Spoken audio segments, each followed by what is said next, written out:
19-year-old Kalori, who spelled out his ambition to make his England debut this summer, topped the Prem Gallagher's season try-scoring charts and dominated opponents aerially in a sensational breakout season with Saracens. Cricket now, and day one of the second test of the Oval between New Zealand and England is finally poised after the opening day. New Zealand were put into bat after England won the toss, and they reached 291 for 7 at the close of play. Tom Blundell made the highest score of the day. He made 51. As for England, where their top bowler was Sonny Baker making his debut, he took 2 for 63, and Jacob Bethel picked up 2 cheap wickets late on, as he had figures of 2 for 8 from his 5 overs. Archer, Fisher and Tongue all took 1 wicket. And finally, now finishing with a couple of stories in tennis, and British number 5 Arthur Ferry has kept the home hopes alive at the Queen's Championships as he's moved into the quarter-finals after beating Adrian Manarino. The world number 140 has reached his first ATP Tour quarter-final with a 7-6, 6-4 victory over the veteran Frenchman. And finally in tennis, and British stalwart Dan Evans will have to go through qualifying to make the main draw of the men's singles at Wimbledon after missing out on a wild card. The 36-year-old, who announced last week that he would end his tennis career after the Grand Slam, had hoped to receive one of the 8 singles wildcards to guarantee an emotional final appearance at his home Grand Slam. However, the final remaining places were awarded to British pair Harry Wendelken and Felix Gill on Wednesday. That's for now. We'll have more later. Here are your latest sporting headlines. I'm James Mason. We'll begin in football, and Fulham Vice Chair and Director of Football Operations Tony Khan says there are currently 2 standout candidates to replace Marco Silva, who have had several meetings with the board. It's understood the Cottagers have been advancing in talks with Alvaro Arbeloa, who spent the second half of last season in charge of Real Madrid. But in an interview with Club Media, Khan has suggested that there is no frontrunner for the job at this stage. However, he said that 2 candidates have met with the board several times. Sticking in football, and Rangers and RB Salzburg have completed a deal for Danny Roll to join the Austrian Bundesliga outfit. The 37-year-old will depart despite insisting he was committed to the summer rebuild at the Ibrox club. Also in football, and midfielder Bernardo Silva has joined Real Madrid on a 2-year deal, linking up with manager Jose Mourinho. Silva left Man City at the end of last season, bringing an end to a trophy-laden 9-year spell. Also in football, and Hull could face points deductions in the Premier League in the upcoming season. The Tigers have an overspend of about £6 million on their profit and sustainability calculation. Under the English Football League rules, that could lead to a 6-point penalty. Cycling now, and Belgium's Wout van Aert is set to miss next month's Tour de France with an elbow injury. The 31-year-old is a key rider of his team Visma alongside 4-time Grand Tour winner Jonas Vingegaard. Van Aert suffered the injury after falling in training before last week's Tour of Rhône-Alpes stage in France, and an infection developed in his elbow. Moving on to rugby union now, and Max Ojoma and Noah Kalori will have the chance to press their case for test starts after being named in the England backline to take on a France 15 in a non-cap match in Van on Friday. Centre Ojoma scored a try and was named player of the match in the win over Argentina in November, but he's not played for his country since. 19-year-old Kalori, who spelled out his ambition to make his England debut this summer, topped the Prem Gallagher's season try-scoring charts and dominated opponents aerially in a sensational breakout season with Saracens. Cricket now, and day one of the second test of the Oval between New Zealand and England is finally poised after the opening day. New Zealand were put into bat after England won the toss, and they reached 291 for 7 at the close of play. Tom Blundell made the highest score of the day. He made 51. As for England, where their top bowler was Sonny Baker making his debut, he took 2 for 63, and Jacob Bethel picked up 2 cheap wickets late on, as he had figures of 2 for 8 from his 5 overs. Archer, Fisher and Tongue all took 1 wicket. And finally, now finishing with a couple of stories in tennis, and British number 5 Arthur Ferry has kept the home hopes alive at the Queen's Championships as he's moved into the quarter-finals after beating Adrian Manarino. The world number 140 has reached his first ATP Tour quarter-final with a 7-6, 6-4 victory over the veteran Frenchman. And finally in tennis, and British stalwart Dan Evans will have to go through qualifying to make the main draw of the men's singles at Wimbledon after missing out on a wild card. The 36-year-old, who announced last week that he would end his tennis career after the Grand Slam, had hoped to receive one of the 8 singles wildcards to guarantee an emotional final appearance at his home Grand Slam. However, the final remaining places were awarded to British pair Harry Wendelken and Felix Gill on Wednesday. That's for now. We'll have more later. Here are your latest sporting headlines. I'm James Mason. We'll begin in football, and Fulham Vice Chair and Director of Football Operations Tony Carl says there are currently two standout candidates to replace Marco Silva, who have had several meetings with the board. It's understood the cottagers have been advancing in talks with Alvaro Arbeloa, who spent the second half of last season in charge of Real Madrid. But in an interview with club media, Carl has suggested that there is no frontrunner for the job at this stage. However, he said that two candidates have met with the board several times. Sticking in football, and Rangers and RB Salzburg have completed a deal for Danny Roll to join the Austrian Bundesliga outfit. The 37-year-old will depart despite insisting he was committed to the summer rebuild at the Ibrox club. Also in football, and midfielder Bernardo Silva has joined Real Madrid on a 2-year deal, linking up with manager Jose Mourinho. Silva left Man City at the end of last season, bringing an end to a trophy-laden 9-year spell. Also in football, and Hull could face points deductions in the Premier League in the upcoming season. The Tigers have an overspend of about £6 million on their profit and sustainability calculation. Under the English Football League rules, that could lead to a 6-point penalty. Cycling now, and Belgium's Wout van Aert is set to miss next month's Tour de France with an elbow injury. The 31-year-old is a key rider for his team Visma alongside four-time Grand Tour winner Jonas Vingegaard. Van Aert suffered the injury after falling in training before last week's Tour of the Rhône-Alpes stage in France, and an infection developed in his elbow. Moving on to rugby union now, and Max Ujoma and Noah Kalouri will have the chance to press their case for test starts after being named in the England backline to take on a France 15 in a non-cap match in Van on Friday. Centre Ujoma scored a try and was named player of the match in the win over Argentina in November, but he's not played for his country since. 19-year-old Kalouri, who has spelled out his ambition to make his England debut this summer, topped the Prem Gallagher's season try-scoring charts and dominated opponents airily in a sensational breakout season with Saracens. Cricket now, and day one of the second test of the Oval between New Zealand and England is finally poised after the opening day. New Zealand were put into bat after England won the toss, and they reached 291 for 7 at the close of play. Tom Blundell made the highest score of the day. He made 51. As for England, where their top bowler was Sonny Baker making his debut, he took 2 for 63, and Jacob Bethel picked up 2 cheap wickets late on as he had figures of 2 for 8 from his 5 overs. Archer, Fisher and Tongue all took 1 wicket. And finally, now finishing with a couple of stories in tennis, and British number 5 Arthur Ferry has kept the home hopes alive at the Queen's Championships as he's moved into the quarter-finals after beating Adrian Manarino. The world number 140 has reached his first ATP Tour quarter-final with a 7-6, 6-4 victory over the veteran Frenchman. And finally in tennis, and British stalwart Dan Evans will have to go through qualifying to make the main draw of the men's singles at Wimbledon after missing out on a wild card. The 36-year-old, who announced last week that he would end his tennis career after the Grand Slam, had hoped to receive one of the 8 singles wildcards to guarantee an emotional final appearance at his home Grand Slam. However, the final remaining places were awarded to British pair Harry Wendelken and Felix Gill on Wednesday. That's for now. We'll have more later. Here are your latest sporting headlines. I'm James Mason. We'll begin in football, and Fulham Vice Chair and Director of Football Operations Tony Carl says there are currently two standout candidates to replace Marco Silva, who have had several meetings with the board. It's understood the cottagers have been advancing in talks with Alvaro Arbeloa, who spent the second half of last season in charge of Real Madrid. But in an interview with club media, Carl has suggested that there is no frontrunner for the job at this stage. However, he said that two candidates have met with the board several times. Sticking in football, and Rangers and RB Salzburg have completed a deal for Danny Roll to join the Austrian Bundesliga outfit. The 37-year-old will depart despite insisting he was committed to the summer rebuild at the Ibrox club. Also in football, and midfielder Bernardo Silva has joined Real Madrid on a 2-year deal, linking up with manager Jose Mourinho. Silva left Man City at the end of last season, bringing an end to a trophy-laden 9-year spell. Also in football, and Hull could face points deductions in the Premier League in the upcoming season. The Tigers have an overspend of about £6 million on their profit and sustainability calculation. Under the English Football League rules, that could lead to a 6-point penalty. Cycling now, and Belgium's Wout van Aert is set to miss next month's Tour de France with an elbow injury. The 31-year-old is a key rider for his team Visma alongside four-time Grand Tour winner Jonas Vingegaard.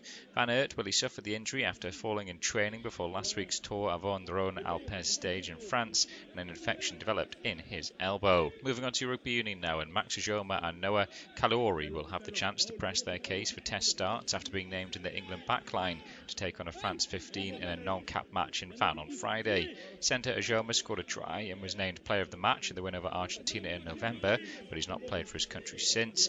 19-year-old Kalori, who has spelled out his ambition to make his England debut this summer, topped the Prem Gallagher's season try-scoring charts and dominated opponents airily in a sensational breakout season with Saracens. Cricket now, and day one of the second test of the Oval between New Zealand and England is finally poised after the opening day. New Zealand were put into bat after England won the toss, and they reached 291 for 7 at the close of play. Tom Blundell made the highest score of the day. He made 51. As for England, where their top bowler was Sonny Baker making his debut, he took 2 for 63, and Jacob Bethell picked up 2 cheap wickets late on, as he had figures of 2 for 8 from his 5 overs. Archer, Fisher and Tongue all took 1 wicket. And finally, now finishing with a couple of stories in tennis, and British number 5 Arthur Ferry has kept the home hopes alive at the Queen's Championships as he's moved into the quarter-finals after beating Adrian Manarino. The world number 140 has reached his first ATP Tour quarter-final with a 7-6, 6-4 victory over the veteran Frenchman. And finally in tennis, and British stalwart Dan Evans will have to go through qualifying to make the main draw of the men's singles at Wimbledon after missing out on a wild card. The 36-year-old, who announced last week that he would end his tennis career after the Grand Slam, had hoped to receive one of the 8 singles wildcards to guarantee an emotional final appearance at his home Grand Slam. However, the final remaining places were awarded to British pair Harry Wendelken and Felix Gill on Wednesday. That's for now. We'll have more later.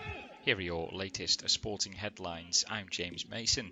We'll begin at football, and Fulham Vice Chair and Director of Football Operations Tony Carl says there are currently 2 standout candidates to replace Marco Silva, who have had several meetings with the board. It's understood the Cottagers have been advancing in talks with Alvaro Arbeloa, who spent the second half of last season in charge of Real Madrid. But in an interview with Club Media, Carl has suggested that there is no frontrunner for the job at this stage. However, he said that 2 candidates have met with the board several times. Sticking in football, and Rangers and RB Salzburg have completed a deal for Danny Roll to join the Austrian Bundesliga outfit. The 37-year-old will depart despite insisting he was committed to the summer rebuild at the Ibux club. Also in football, and midfielder Bernardo Silva has joined Real Madrid on a 2-year deal, linking up with manager Jose Mourinho. Silva left Man City at the end of last season, bringing an end to a trophy-laden 9-year spell. Also in football, and Hull could face points deductions in the Premier League in the upcoming season. The Tigers have an overspend of about £6 million on their profit and sustainability calculation. Under the English Football League rules, that could lead to a 6-point penalty. Cycling now, and Belgium's Wout van Aert is set to miss next month's Tour de France with an elbow injury. The 31-year-old is a key rider of his Team Visma alongside 4-time Grand Tour winner Jonas Vingegaard. Van Aert suffered the injury after falling in training before last week's Tour Avon Rhône Alpes stage in France, and an infection developed in his elbow. Moving on to rugby union now, and Max Ajoma and Noah Kalori will have the chance to press their case for test starts after being named in the England backline to take on a France 15 in a non-cap match in Fan on Friday. Centre Ajoma scored a try and was named player of the match in the win over Argentina in November, but he's not played for his country since. 19-year-old Kalori, who has spelled out his ambition to make his England debut this summer, topped the Prem Gallagher's season try-scoring charts and dominated opponents airily in a sensational breakout season with Saracens. Cricket now, and day one of the second test of the Oval between New Zealand and England is finally poised after the opening day. New Zealand were put into bat after England won the toss, and they reached 291 for 7 at the close of play. Tom Blundell made the highest score of the day. He made 51. As for England, where their top bowler was Sonny Baker making his debut, he took 2 for 63, and Jacob Bethell picked up 2 cheap wickets late on, as he had figures of 2 for 8 from his 5 overs. Archer, Fisher and Tongue all took 1 wicket. And finally, now finishing with a couple of stories in tennis, and British number 5 Arthur Ferry has kept the home hopes alive at the Queen's Championships as he's moved into the quarter-finals after beating Adrian Manarino. The world number 140 has reached his first ATP Tour quarter-final with a 7-6, 6-4 victory over the veteran Frenchman. And finally in tennis, and British stalwart Dan Evans will have to go through qualifying to make the main draw of the men's singles at Wimbledon after missing out on a wild card. The 36-year-old, who announced last week that he would end his tennis career after the Grand Slam, had hoped to receive one of the 8 singles wildcards to guarantee an emotional final appearance at his home Grand Slam. However, the final remaining places were awarded to British pair Harry Wendelken and Felix Gill on Wednesday. That's for now. We'll have more later. Here are your latest sporting headlines. I'm James Mason. We'll begin in football, and Fulham Vice Chair and Director of Football Operations Tony Khan says there are currently two standout candidates to replace Marco Silva, who have had several meetings with the board. It's understood the cottagers have been advancing in talks with Alvaro Arbeloa, who spent the second half of last season in charge of Real Madrid. But in an interview with Club Media, Khan has suggested that there is no frontrunner for the job at this stage. However, he said that two candidates have met with the board several times. Sticking in football, and Rangers and RB Salzburg have completed a deal for Danny Roll to join the Austrian Bundesliga outfit. The 37-year-old will depart despite insisting he was committed to the summer rebuild at the Ibrox club. Also in football, and midfielder Bernardo Silva has joined Real Madrid on a 2-year deal, linking up with manager Jose Mourinho. Silva left Man City at the end of last season, bringing an end to a trophy-laden 9-year spell. Also in football, and Hull could face points deductions in the Premier League in the upcoming season. The Tigers have an overspend of about £6 million on their profit and sustainability calculation. Under the English Football League rules, that could lead to a 6-point penalty.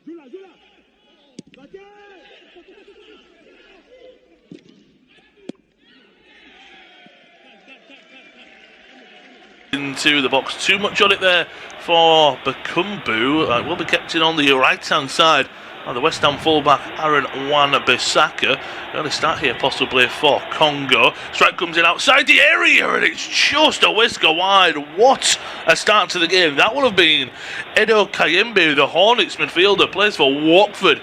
He hit a stinger there, and it's a little bit wider than myself and my co-coms thought when we were watching it live, but my word, we've seen some absolute terrific strikes at this tournament. That might have been one of the ones to top it right there. It's myself, Lewis Raftery, joined by James Smedley, to take through all the action this morning for us, just after 3 o'clock. Of course, a warm welcome if you are joining. And coming into this game, Colombia, if they win, they do qualify. 6 points out of 6. Congo, it would be a great win for them to look to keep their hopes alive, and the draw against Portugal was a big one as well. How do you see the game going, James? Well, I think for Congo, they have a fantastic team. We saw their defensive resilience against Portugal, of course, limiting them to just the one early goal, then fighting back. All the spotlight will be on Johan Visser. He's coming off the back of a really poor, let's call it what it is, season for Newcastle. Big money move, hasn't fulfilled expectations there, but he's got a chance now at this World Cup for his national side to maybe regain some form and confidence in himself and in potentially Newcastle fans as well that we're watching on. This Congo side is fabulous as well. They've got players of quality in every department on the pitch. You mentioned Kayembe and his sizzling shot moments ago at the start of the game, plays for Watford. Bakambu, of course, has been there for what seems like eons. 35 now, still playing for Real Betis in La Liga, top 5 league in Europe. Visser, of course, his quality doesn't need to be spoken about when he's on form. That defence as well is fantastic. You've got the experience of Arthur Masuaku, of course, was signed for Sunderland on a free transfer, only made 4 appearances, but at Lens, when he's been on loan, he has only made the 4 matches, but his experience is worth more than recent form may indicate. You've got Wan-Bissaka, of course, probably their star player alongside Visser, certainly the star in defence, Tuanzebe and the captain Mbema as well. And you look at players all over that park and think they have quality in positions where it counts. It's up to Colombia, I think, to take the game to the DRC, because Congo are attacking early on. Yeah, they're really trying to put Colombia under some pressure. Perhaps that's because of the start that Portugal had. An early goal from João Neves, of course, put Congo up against it for the entire game. Portugal not really impressive against Congo, and as you mentioned there, Congo have a good side. That's no offence to Portugal. I just think Portugal one of the favourites in this tournament. That was underwhelming, but that's not to take any credit away from Congo. Just over 3 minutes in, Colombia do have the ball just inside of their own half. Lovely touch there on the right hand side. Black heel from Suarez. This is some good play from Colombia. Spread to left hand side. Here come Colombia. Some great stuff on show. Luis Diaz, he wants to cut inside, plays it down the byline. Ball back in the box. Iris with a shot on goal. Daniel Munoz puts it wide. That has to be in the back of the net. You just said it there, James. That would have been one of the best team goals of the tournament. Some lovely one-touch back heel stuff. Daniel Munoz got a great goal against Uzbekistan to give them the lead. A lovely striker's finish in the opening game. This is a great piece of play. I thought Luis Diaz were going to cut inside. It was a lovely overlap from Mexica. It's a lovely ball to find John Arias. And then it's a save from the keeper. He puts it right into the path of Munoz. He's flying forward. And you're just thinking, get it high and on target. And that is 1-0. What a start. He puts it wide. I mean, that is Daniel Munoz's bread and butter. You know, we've seen it for Crystal Palace for a few seasons now. Always bombing down that right-hand side. He's such a fantastic flying fullback, and also gets in amongst the goals, notably for the Eagles too.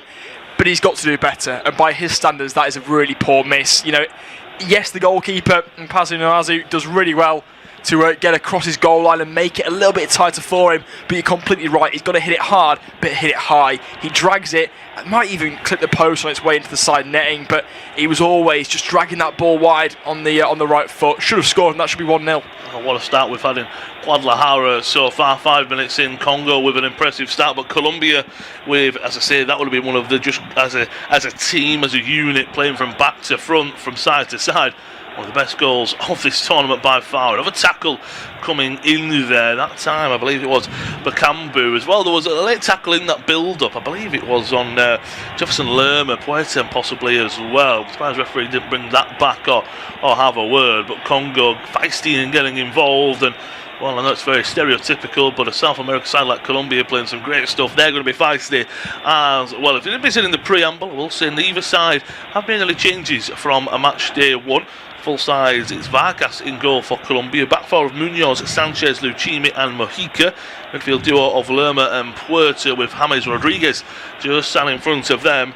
Don Arias off the right, Diaz off the left, and Luis Suarez leading the live ball into the box. What's a header that is! Munoz is in there again, and he does run off to celebrate.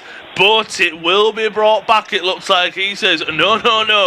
The linesman's flag goes up. Once again, you spoke about him bombing in there, looking like a number 9 was the Crystal Palace wing-back. He's gone down. I don't know if he's taken a knock. I don't know if he just doesn't know what's going on. What a start that was. What a ball into the box that was. Ooh. It's very, very close. He's Masuaku maybe keeping him on. First of all, it's a lovely ball in. It's a great header and a beautiful save by the Congolese goalkeeper, but he just saves it up into the air. Munoz follows his own header in and bundles it into the back of the net. That is very close, James. Yeah, I mean, a couple of points there. The offside will be really tight. We've not seen it as of yet. I think he's just off. Thankfully, he was right on the line of the cut of the grass, so it makes it a little bit easier for us before the lines are actually drawn by the VAR team. Yeah, the goalkeeper, it's a good save, but he needs softer fingers there. He's gone almost with the palm of his hand. If he brushes it, he's brushing it over the bar and it's out of play and out of danger. Because he palms it back up, you said it, it makes it easier for Munoz to then follow it in and bundle it in. There's also no foul on the goalkeeper. That should be noted as well. It will be only the offside to be checked by VAR and the referee. I mean, Munoz was absolutely convinced that he was on, as you would be if you've just scored in the World Cup. It is going to be really tight, but fantastic start. Both sides going at it, but Colombia, you can already see that quality they've got all over the pitch. 100%. Again, we're watching back first and foremost. It's a break as the goalkeeper's taking the knock. Watching back to first chance for Munoz. What a move. Arias, as I say, also a great save out of the goalkeeper. But as we spoke about Munoz, I feel as well, this is the first chance I'm referring to watching the replay back. Is he running onto it with too much pace is the problem. Actually, I'll bring that back in a second as we're watching the VAR. That is as tight as it gets. His right pec, if you will, is what's on the side. That is so close, and that's where you do feel, because as a wing back, as a striker, he's made that run 99.999% to perfection, hasn't he? And he's just caught offside. But Colombia, they have to take as confidence, don't they, that we've scored. Yes, it's been given offside, but 8 minutes in, they're really putting Congo up against it. And as you said, maybe the quality showing through. Yeah, absolutely.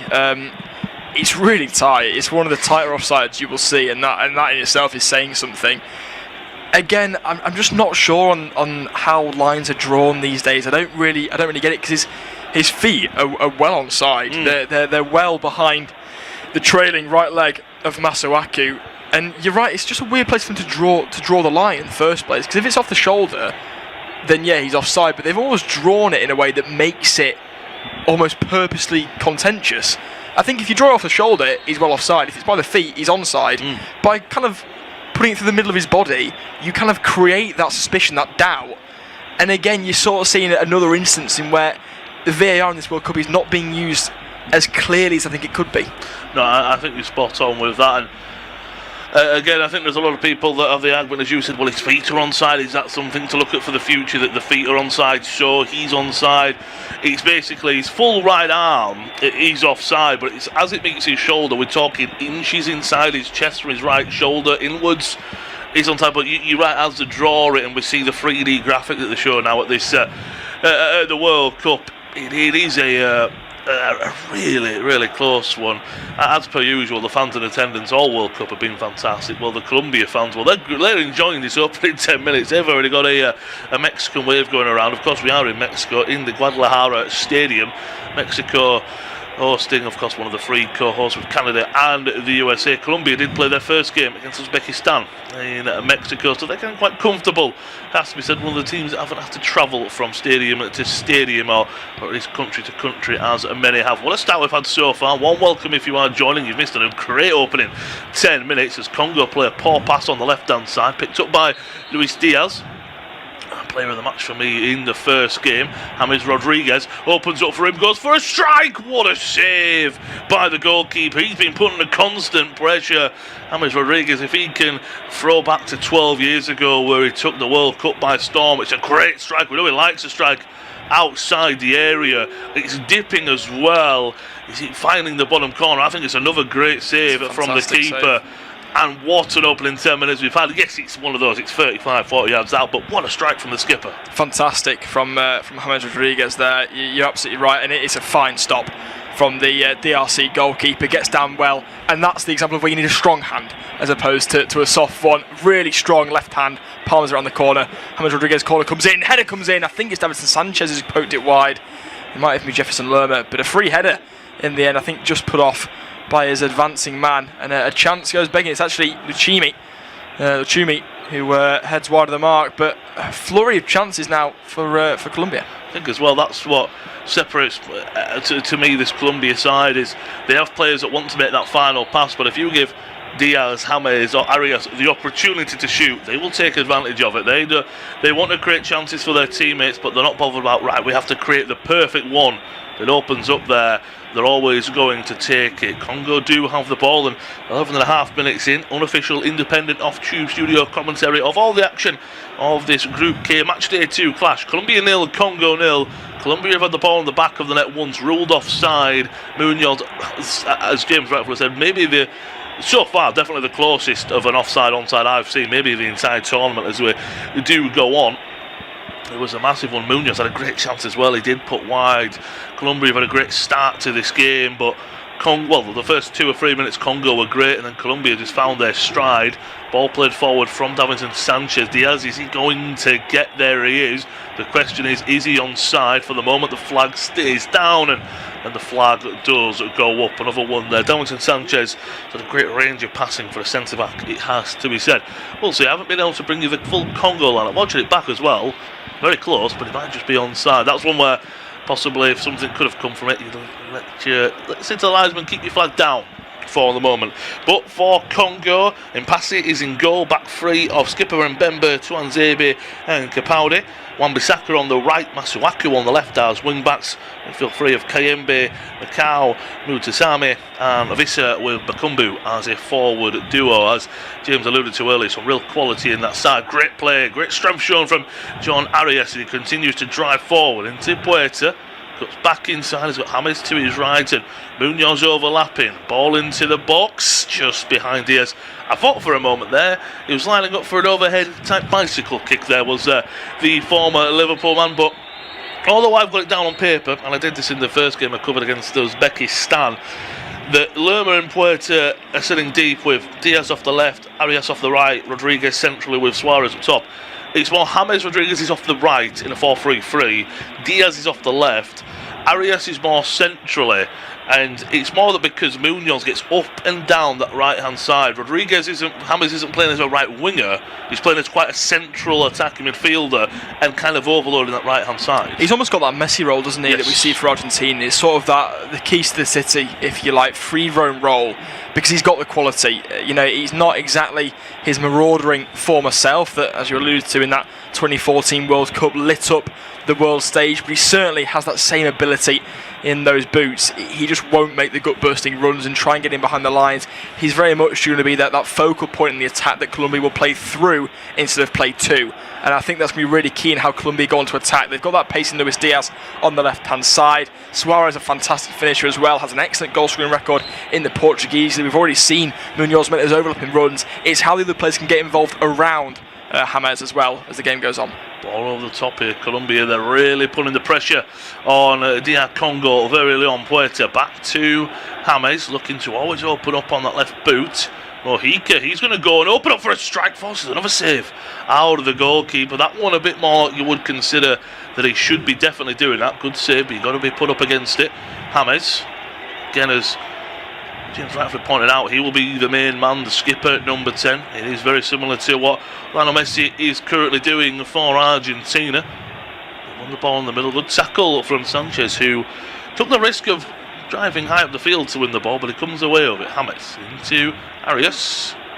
Lerma, he's basically the sitter, if you will. Everyone else being allowed to attack and go forward. Puerta more that just dogged ball winner. Lerma back to Puerta on the right hand side. Everyone is in the Congo half for the moment, of course, bar Vargas in the Colombian goal.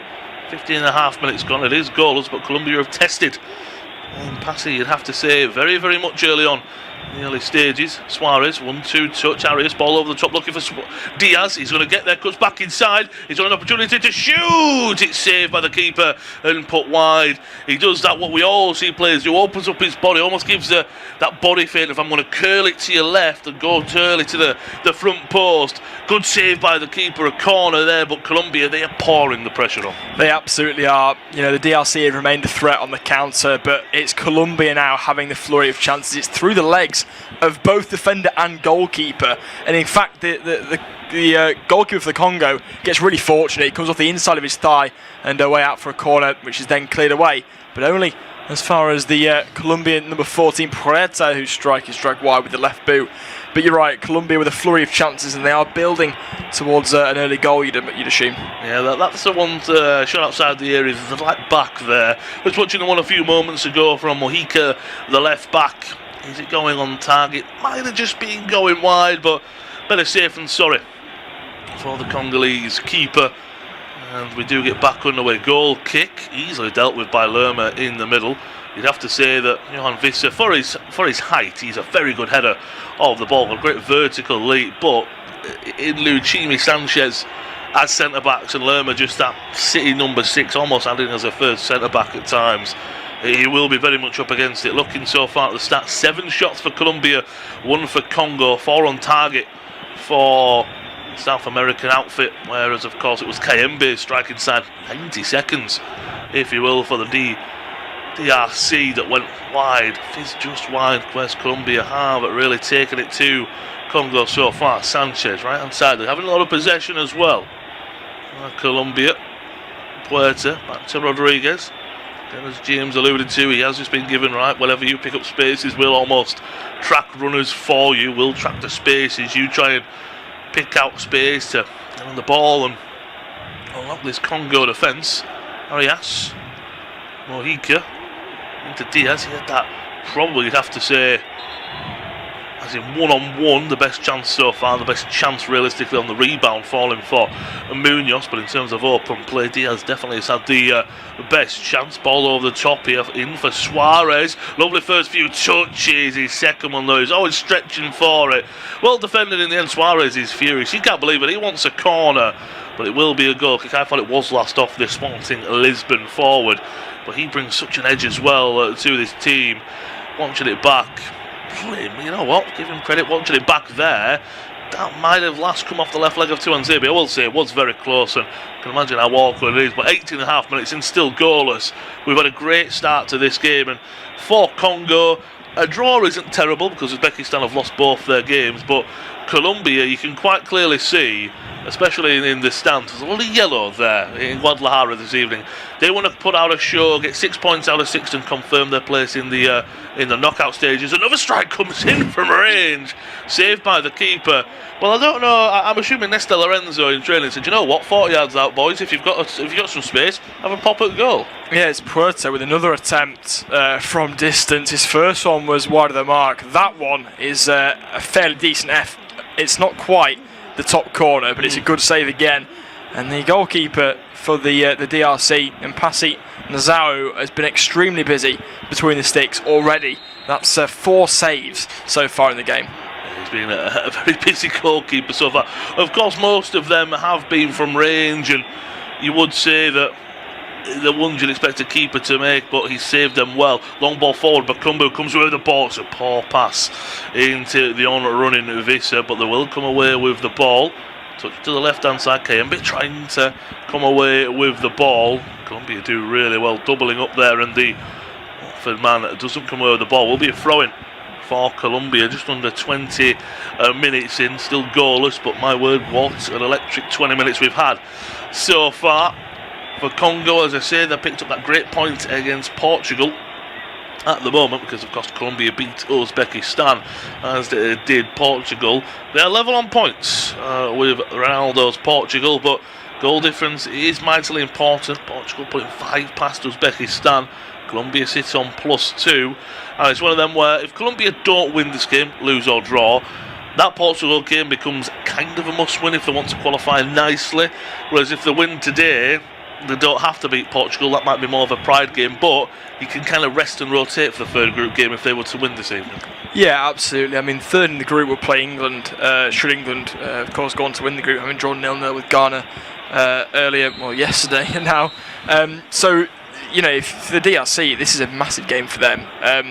Of course, Uzbekistan coming up, you assume they have the quality to get a victory in that game. You know, if they can get a point, or maybe even all 3 against Colombia this morning or evening if you're watching in America from the Guadalajara Stadium, then they're in a real prime position to finish second or even first in the group should Portugal fall at the final hurdle. You know, it's a big opportunity for both sides, and I think a game that maybe critics wouldn't have down as a big one on paper, of course, with the staggered kick-off time as well for UK listeners. It is turning into a really big game in this group, and also in the knockout stages in general.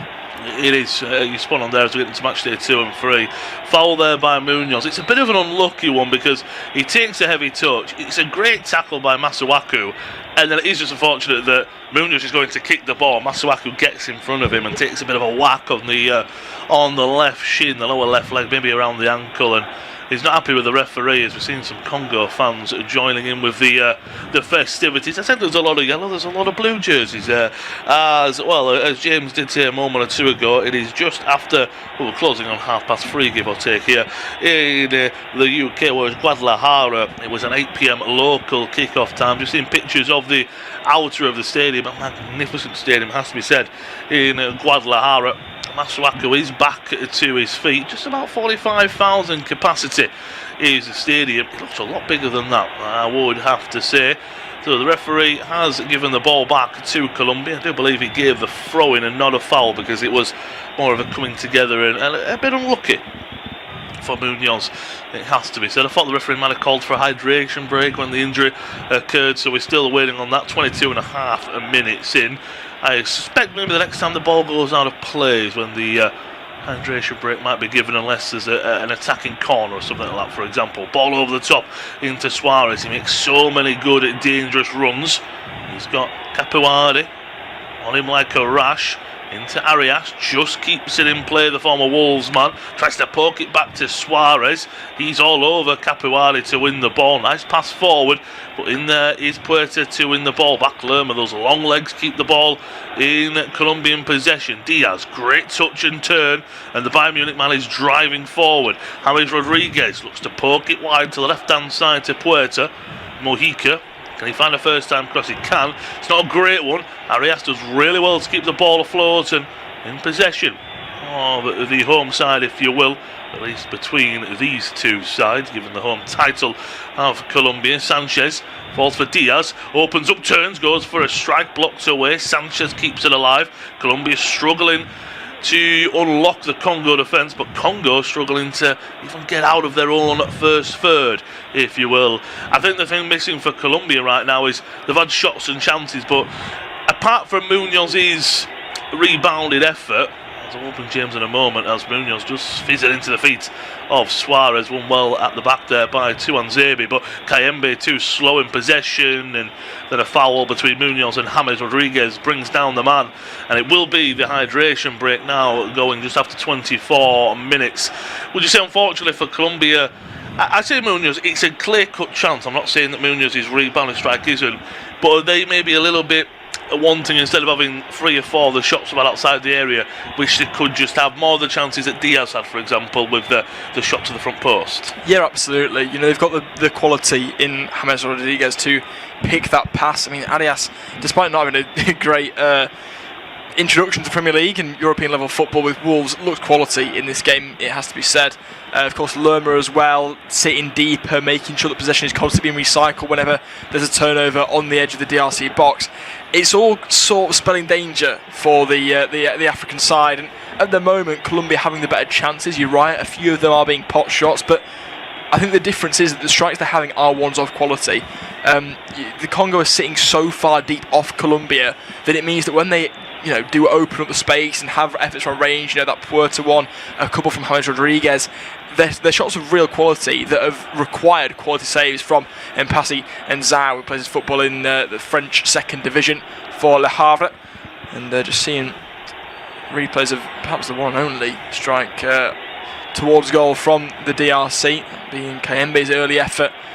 It really has been one-way traffic, I think, since sort of the 5th minute, and Colombia will think of themselves as unlucky to not be leading going into this hydration break, and if they're not leading by half-time, they'll certainly be extremely unlucky. I would definitely agree with that one, and you're right about looking at the stats and shots as you are joining us, you're not missing anything, and here's the half of the first quarter's done and dusted, if you will. Hydration break halfway through the first half. It's Colombia 0, Congo 0. Looking at some of the stats, about 75% of possession the way of Colombia, 9 shots with 5 on target.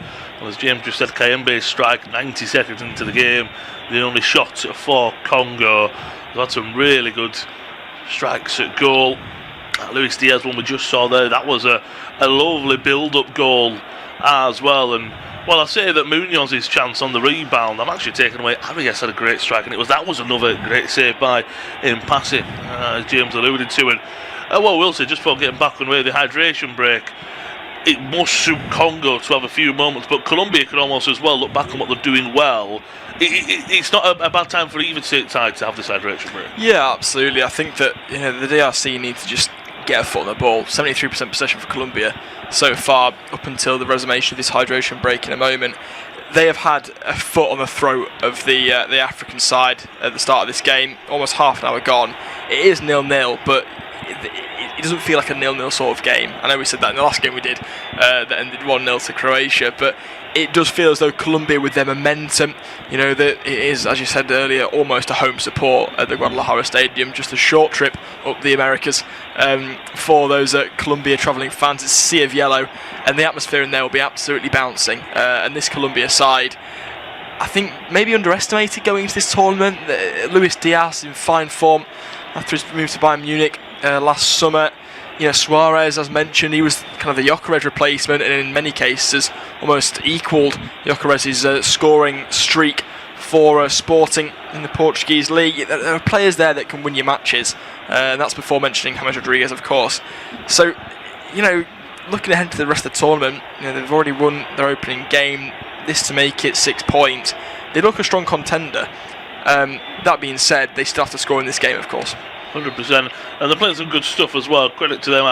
wondered how Mojica might sit back and allow Munoz to fly forward. No, he's flying forward as well, trying to support everyone that can. We are back underway after the hydration break, well over halfway through the first half. Just over 28 minutes played at the Guadalajara Stadium in Group K. Unofficial, independent, off-tube studio commentary of all the action. It's Colombia 0, DR Congo 0.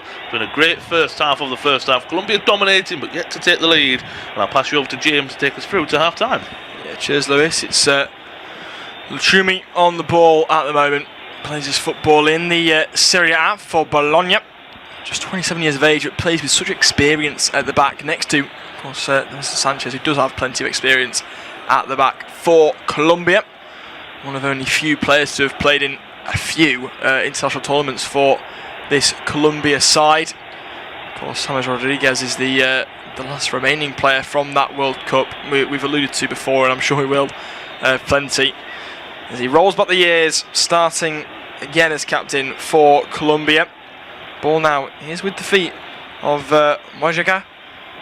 Back to his goalkeeper in Vargas. Into the feet now of Loma.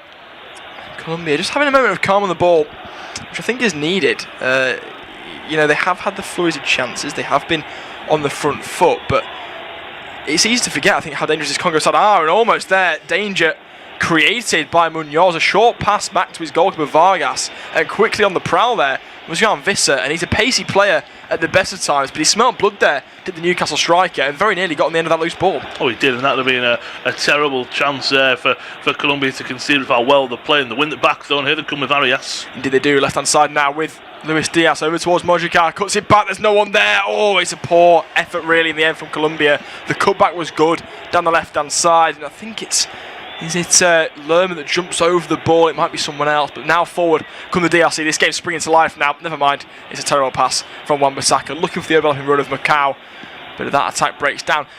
To the credit of the Democratic Republic of Congo, whilst they've been out of the game for large portions, when they win the ball back, they don't look a disorganised side. They do look really threatening, and they're getting players forward on that counter. I mentioned Visser's got pace, Bakambu's got the experience. Between the two of them, I can see a goal in this for the African side. Now forward comes Colombia. There's a goal in it for them, certainly. Strike is charged down there. It was Luis Diaz trying to get one away. Forward now comes Macau. He's brought down. Free kick goes his way. That foul coming in from Puerta, the number 14, who's been everywhere so far for Colombia. He's already had 2 efforts on goal, the number 14. And he actually has a case for winning the ball there, to be fair, but I think just too much of the man one as well. Macau goes down in a heap. He wins a little bit of the ball. For me, I think it's a good tackle from Puerta. And we saw the ref cam as well. He's in a great position to see what we saw. So, but we're going back to Congo. You are right. They're a good side. I just think Colombia have just come out and there's been a bit of a steam train, haven't there? And Congo haven't settled because it was so early in the game. And you do feel that, I'm not saying that the game's gone for Colombia. They're not going to win. The Congo are going to now.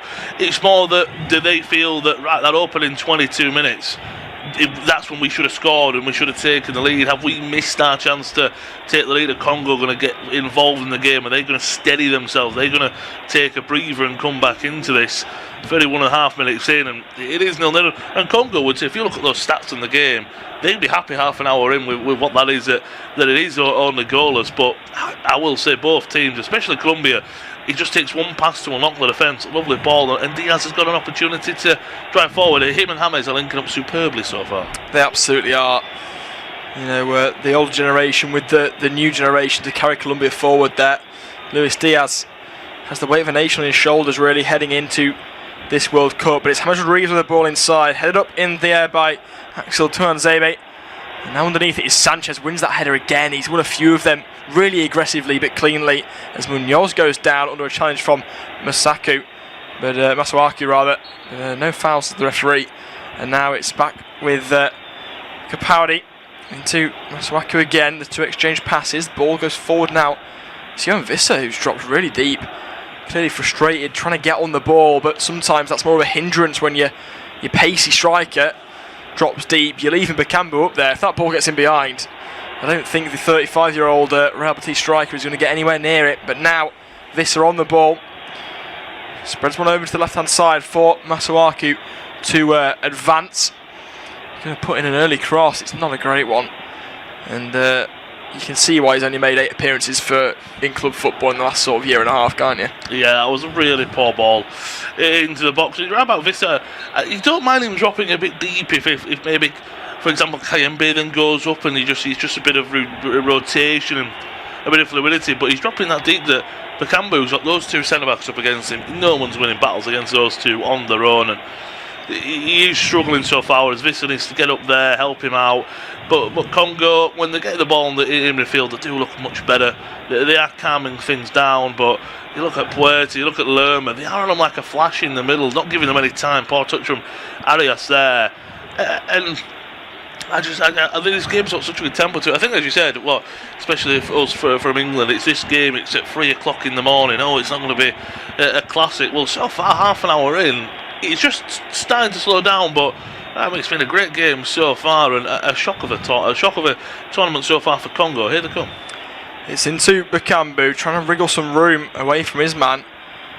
Feeds it into Macau, potentially a crossing opportunity towards Vista, but it's overhit. Munoz will steer it, but will it go behind for a corner? The Palace man is racing forward and slides in. Great athleticism shown to put it behind for a throw-in instead of a corner. Really just dogged defending from Munoz, who's so intense in the way that he plays. You know, again, not to be stereotypical, but your archetypal sort of South American fullback flies up and down the side of the pitch, and he has been excellent so far, but for that missed opportunity that really has been the biggest chance of the game coming early for him. That flicks off his head though. Is that going to be a corner kick? I believe it is. It is a corner kick for the DRC. Democratic Republic of Congo have an opportunity now from a set piece, and they have physicality, they have height in this team. You look towards Bakambu as that focal point inside the area, but also Axel Tuanzebe and Mbemba, 2 big defenders. Can they get up there as well? I wonder if it's going to be Masuaku to take. It is going to be Masuaku to take. Left-footed out-swinging ball. Colombia are high. That's a decent effort. Oh, it just evades. I think it was Mbemba, the captain, who was the closest to it. There was no yellow shirt around him, aside from Lerma, whose dangling right foot clawed that ball out of the path of the Congo captain.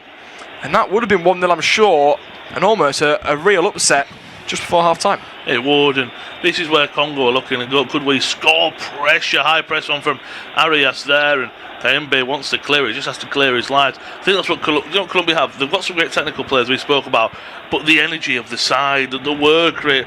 Puerto, as you said, when you say someone's all over the place, sometimes it means in a bad way. He's all over the pitch in all the best ways. He reminds me, we're very vague of course, but almost N'Golo Kante-esque. He's just everywhere, winning every ball and giving fouls away sometimes in the best of ways. That's a poor passer, and Congo have space. Vista driving forward now, just couldn't get out his feet, and again Munoz, dogged determination, gets there. Sanchez passes back to his goalkeeper, under pressure now from Vista, who's back to his feet. Oh, he's taking a gamble there, and he's dribbled out of play almost. He has. Yeah, that's unorthodox from the goalkeeper Vargas. Congo going to try and take it quickly? They're not. That's perhaps a missed opportunity there as the goalkeeper Vargas was retreating backwards. I mean, he's dived with danger on a couple of occasions now, him and the Colombian defence. They're playing as a side as if they have a 3-goal cushion, but it's still 0-0. And that's the second time now that a pass back to the goalkeeper has almost spelt disaster. 100%. The first one I felt for him because he was almost. It was a well-timed press, wasn't it, from Vista to almost as soon as he was on the ball, stop it. That one was his fault. The poor player from Congo, and Colombia driving forward. It is. It's Luis Diaz driving at the defence, but good work right there from Macau to get backwards and then makes the challenge. Really good recovery work from the man who gave the ball away initially to begin that counter-attack for Colombia. It was Luis Diaz, just again never got the ball out of his feet. There might be something going on with the turf at the Guadalajara Stadium, because it's the 4th or 5th time now that players are just struggling to get that ball out of their feet and get into a full stride. The ball just sticking on the surface a little bit, and you can see the pitch doesn't exactly look carpet-like at all, really. There's an issue here for Colombia, and a big one, because it's James Rodriguez who's down on the ground. And he doesn't look too comfortable, does he? No, he doesn't. He gets caught late here by Kayembe. Where does he catch him? It's on his left foot, and it's one of them where your left foot's going and it's just the left foot of Kayembe. It's a bit of a I imagine it's very sore because that'll be your ankle, that'll be all of the foot, won't it? And you're right. I would say now, you would say Luis Diaz is the main man for Colombia, but when James Rodriguez is on some form, he can create something out of absolutely nothing. You spoke about the Messi role, that's what he has, and when you play him like that, he gets the best out of him. And feel as well, he's had his fitness issue worries, doesn't he? But he's almost again he looks like a different player when he puts on a Colombia jersey, doesn't he? Won the free kick. It's a sore one that he might have to run off, if you will, but he's got a free kick and Colombia have an opportunity now. Indeed they do. It's a lofted one over the top. Header's come in. Oh, it's Davinson Sanchez gets the closest to it. His header, though, almost glanced sideways. And an easy claim for Mpazi Nazao in goal for the DRC. There's a foul in the middle of the park. Davinson Sanchez is bootless on his left leg. That must have come off when he went up for the header. He's pleading in case the referee, but he's quick to get rebooted as there's a foul in the middle of the park, so another stoppage in play. 39 gone, it's 0-0 between Colombia and the Democratic Republic of Congo in this independent off-due studio-based commentary covering the FIFA World Cup. It is Group K, currently being led by Portugal, with Colombia in hot pursuit. Both sides on 4 points, with Colombia being down, claiming a point as things stand currently in this game at 0-0. But you'd imagine, in all likelihood, that the group is going to stay as is going after the final round of fixtures. Oh no, 100%. And what you would say as well is that even if Colombia win this, I would expect Portugal to beat Colombia, because Colombia might rest a few players in terms of you're already in the knockout stages or anything like that. Portugal will want to win their third game.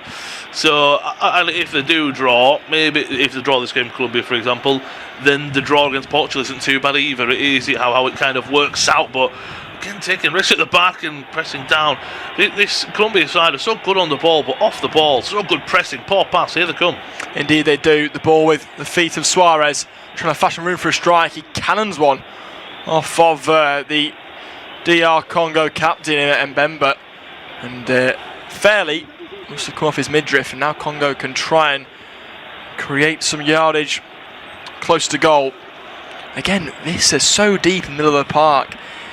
You just think maybe tactically they're not going to get the best out of him if he's playing so deep. Ball now is almost forced in by Kiembe. Good defending again from Munoz, who, if he'd have scored that chance early on, or maybe his other goal would have stood, he'd be on for player of the match already. As it stands, because he has had the two biggest chances, one of them ruled out, not really his fault. He sort of is in between a rock and a hard place in terms of how you rate him and his performance in this first half. Yeah, and I think as well what's really not difficult, but he's used to being a wing back at Palace, isn't he? He's a full back in this Colombia side, so that's a little bit different for him as well. So I think he gets caught out a little bit more than what he would as a wing back, but you can't blame him, especially with how forward he gets. And as you say, if the rebound would have gone in, that's less than 5 minutes. You have a 1-0 lead. They might have gone and brought more, whereas Congo can sit a little bit deeper and be happy with what they've got. But yeah, Munoz, you are spot on. I think if he would definitely be the best player in the first 45 minutes for Colombia, or just on the field in play in general as he's chasing that ball. He's excellent, and he's just full of energy. He's a great player. He brings a lot to the table.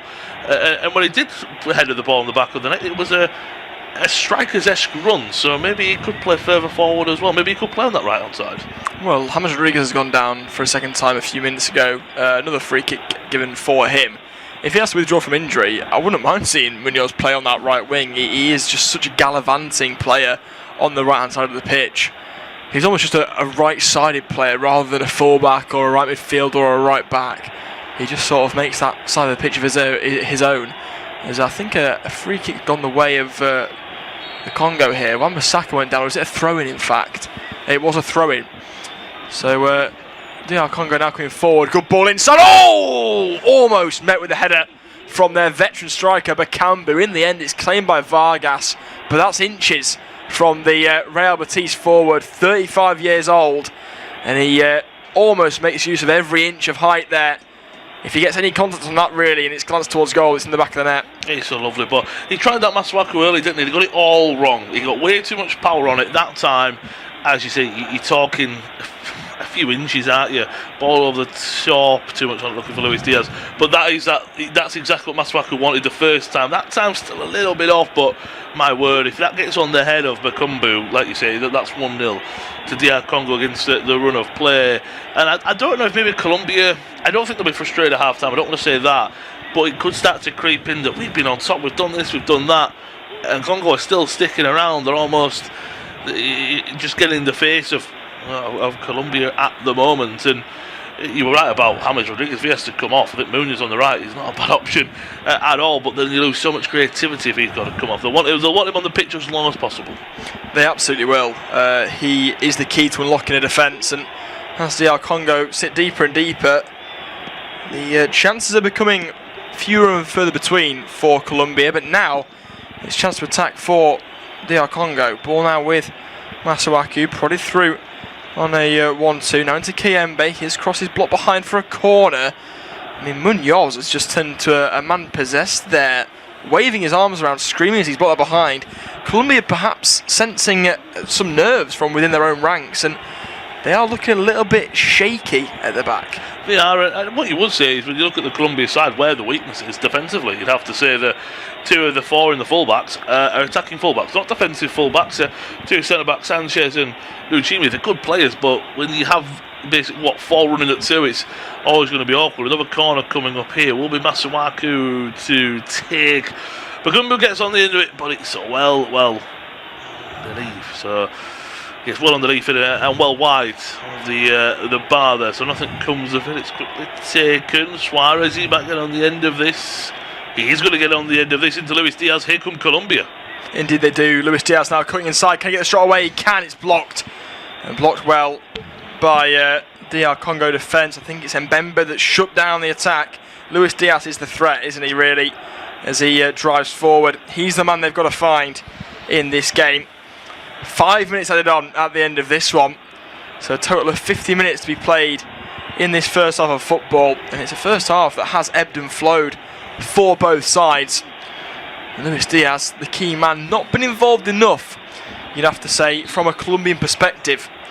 So Lorenzo, the Colombia manager, may have something to say about that at half time. You look to the bench of both sides, and I think it's fair to say that maybe Colombia have the stronger of the 2 benches. You know, John Cordoba, who has played all around in Europe, really, in Spain and in Germany. Has played in the German league in 2021. But now forward come Colombia. They try and make an impact with players on the pitch. Ball dinked over towards Suarez, cleared away. And Colombia will recycle now with Mojica. Now back to Suarez, given away though. And now DR Congo can try to come forward. But you know, they've also got Juan Hernandez, again a quality player. Played a lot of football, also played for Watford. Something in common with his midfield teammate in Kayembe. But maybe some changes to be made at half-time for Colombia, for DR Congo, if they can get to... Oh, that's a foul coming in there, surely. No, the referee's not giving it. If they can get to half-time, the Congo, then they'll take that as a positive, because they have had chances as well to attack and maybe get at this Colombia defence. And you'd imagine they continue to do so into the second half. Yeah, and I think they'll take that draw against Portugal. I think a lot of confidence in that. They were losing for quite a while, and then they got the goal in the second half. So again, they might be thinking, right, second half, that's where we're gonna fly forward. That's something we can be much better at. Masuaku not happy at all. It's a throw-in.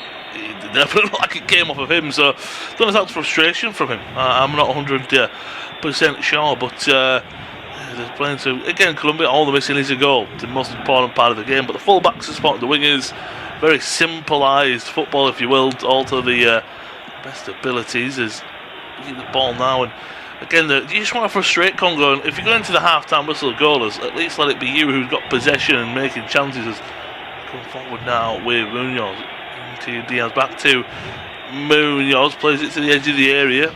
Might be a chance here for Colombia. There is a great tackling from Congo, and now there might be a counter-attack on.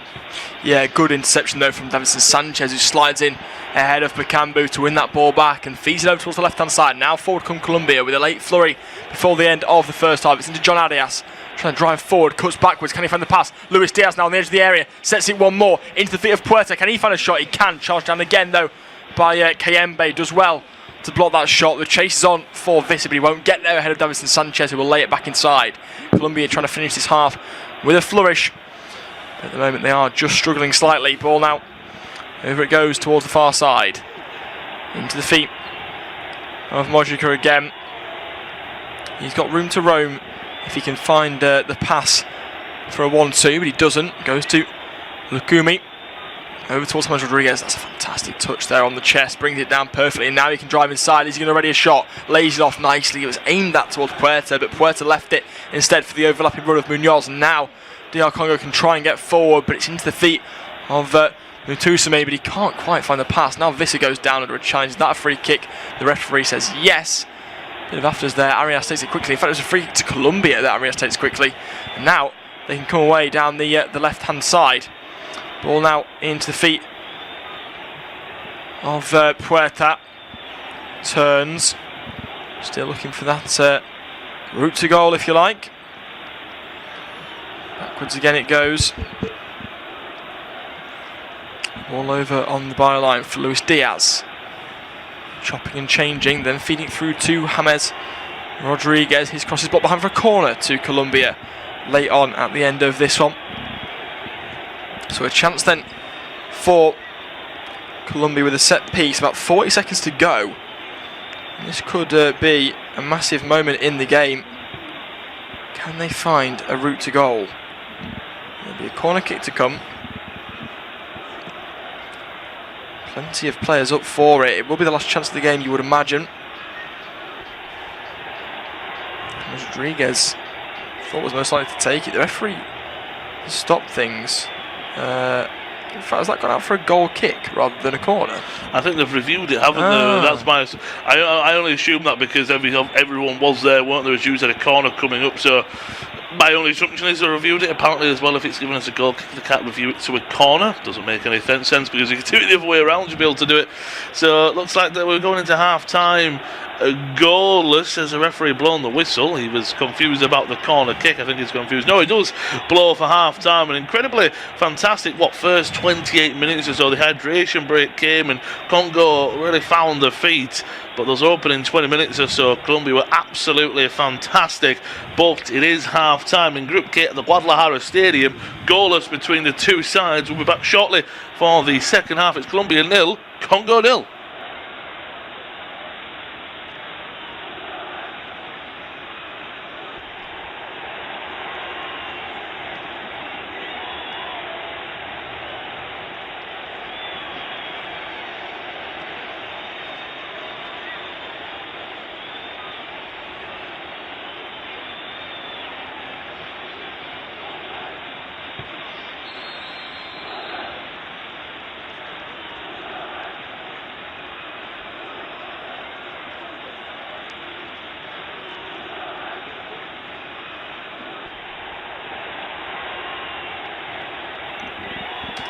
Half time in Guadalajara, and it is Colombia 0, DR Congo 0 in Group K action.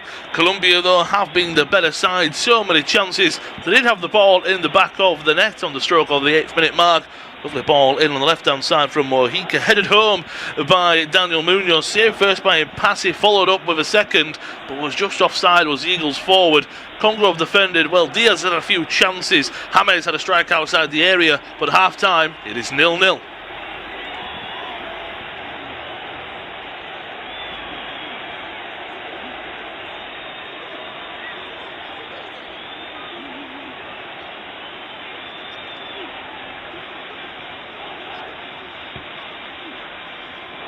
Half time in Guadalajara, and it is Colombia 0, DR Congo 0 in Group K action. Colombia, though, have been the better side. So many chances. They did have the ball in the back of the net on the stroke of the 8th minute mark. Lovely ball in on the left-hand side from Mojica, headed home by Daniel Munoz. Saved first by Impassi, followed up with a second, but was just offside, was the Eagles forward. Congo have defended well. Diaz had a few chances. James had a strike outside the area, but half-time, it is 0-0. Half-time half-time in Guadalajara, and it is Colombia 0, DR Congo 0 in Group K action. Colombia, though, have been the better side. So many chances. They did have the ball in the back of the net on the stroke of the 8th minute mark. Lovely ball in on the left-hand side from Mojica, headed home by Daniel Munoz. Saved first by Passy, followed up with a second, but was just offside, was the Eagles forward. Congo have defended well. Diaz had a few chances. James had a strike outside the area, but half-time, it is 0-0. Half-time in Guadalajara, and it is Colombia 0, DR Congo 0 in Group K action.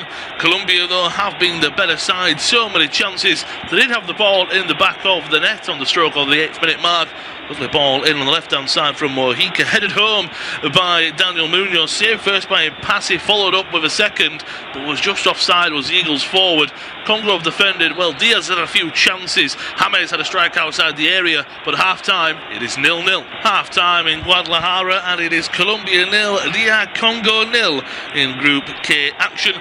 Colombia, though, have been the better side. So many chances. They did have the ball in the back of the net on the stroke of the 8th minute mark. Lovely ball in on the left-hand side from Mojica, headed home by Daniel Munoz. Saved first by Passy, followed up with a second, but was just offside, was the Eagles forward. Congo have defended well. Diaz had a few chances. James had a strike outside the area, but half-time, it is 0-0. Half-time in Guadalajara, and it is Colombia 0, DR Congo 0 in Group K action.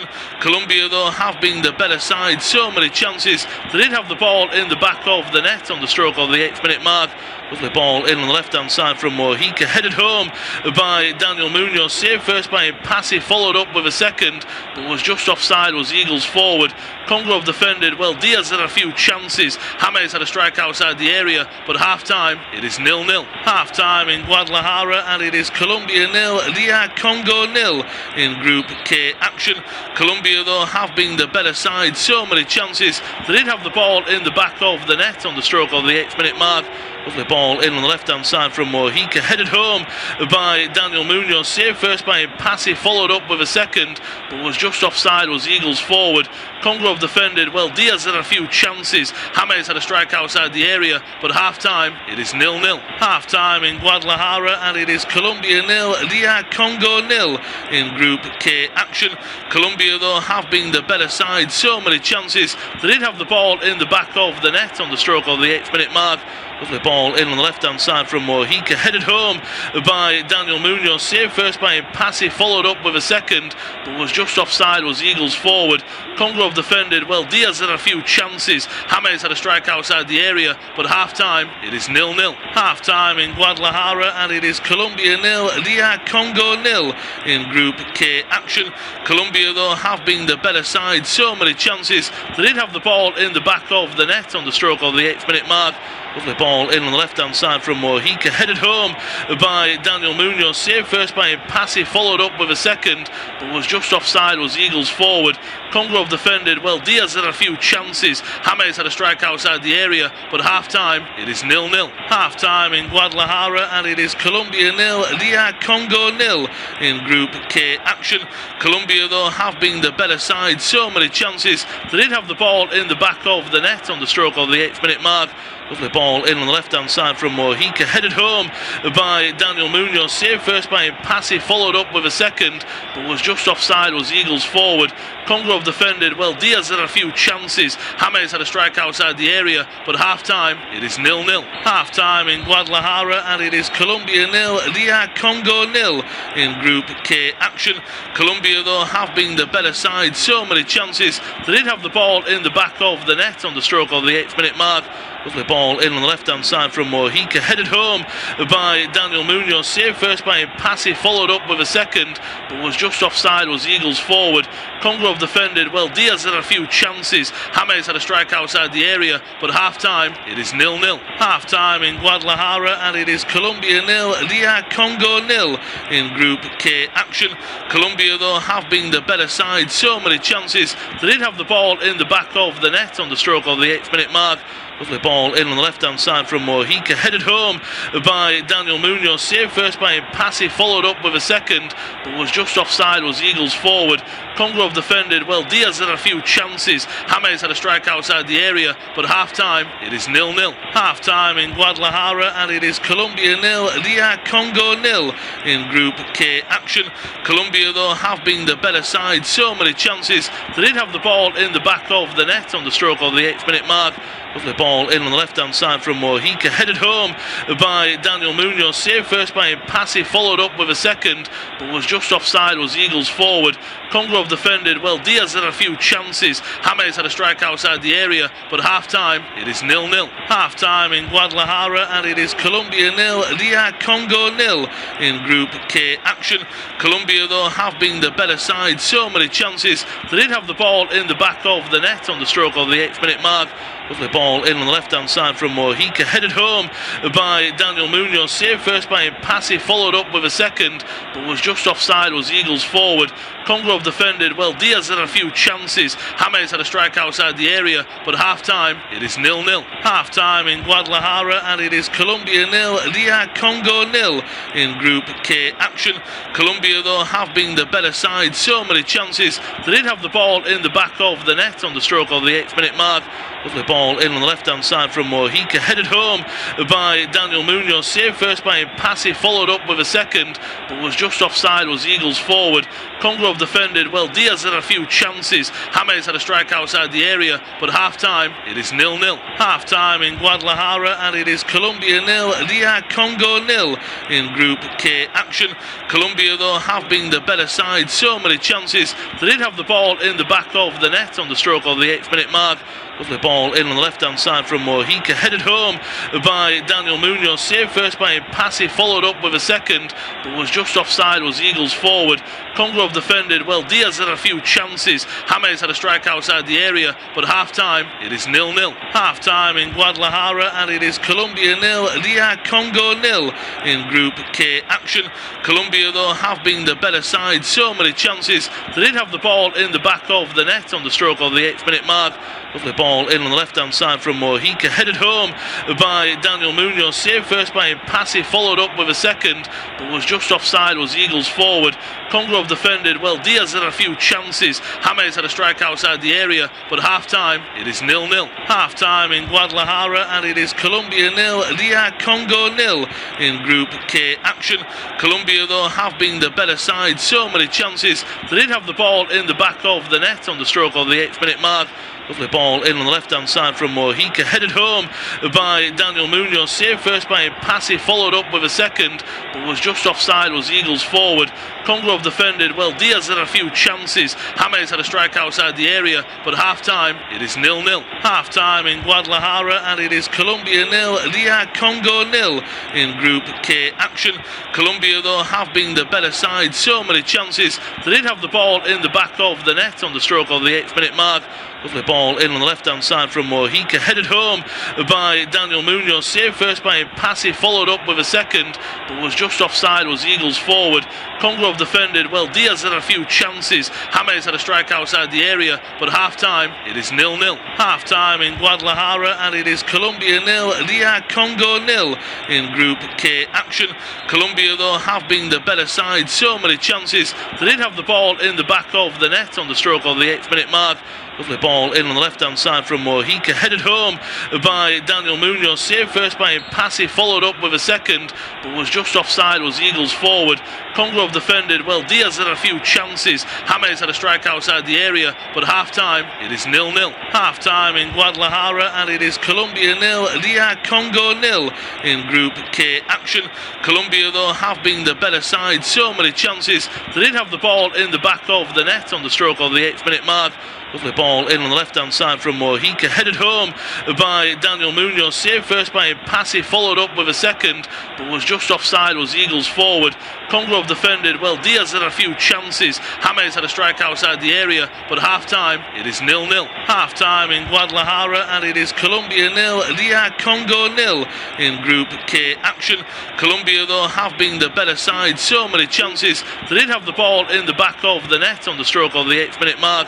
Lovely ball ball in on the left-hand side from Mojica, headed home by Daniel Munoz, saved first by Passy, followed up with a second, but was just offside, was the Eagles forward.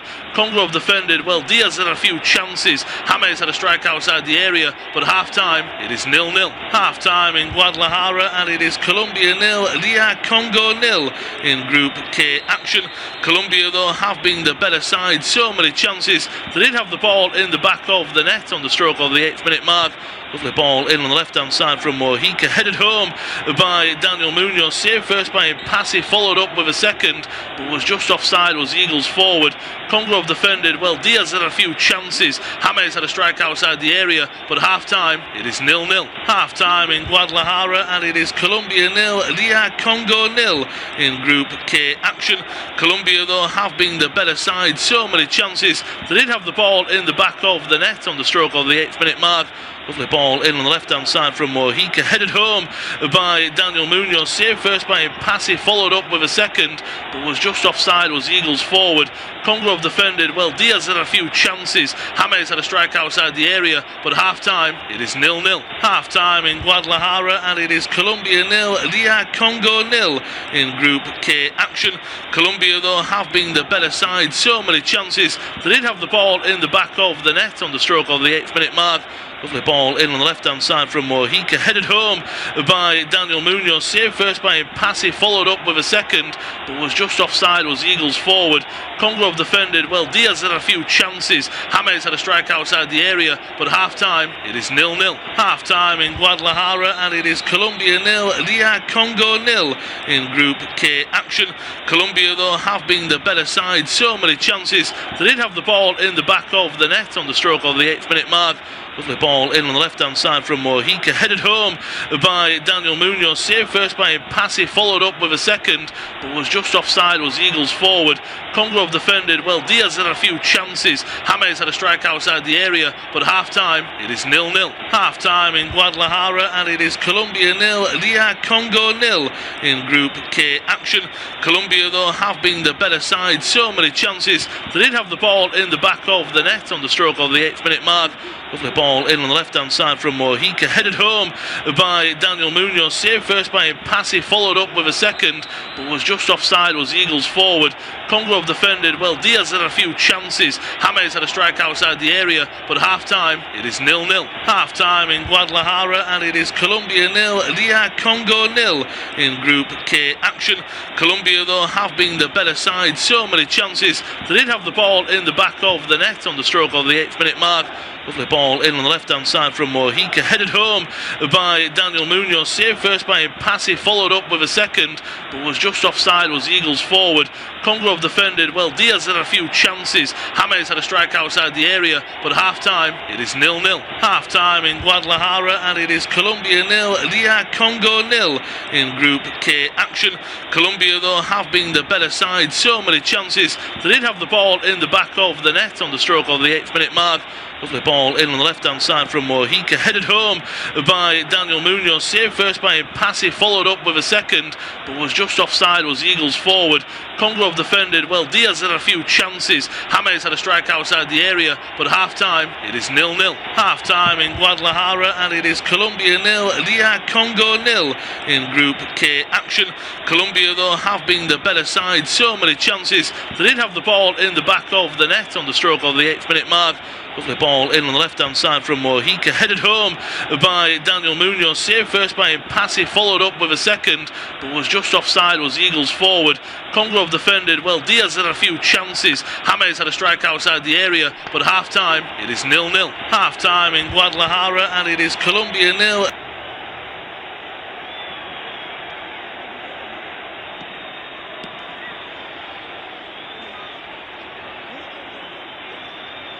And it is a warm welcome back to this morning, afternoon or evening's unofficial independent off-tube studio commentary, wherever you're listening in.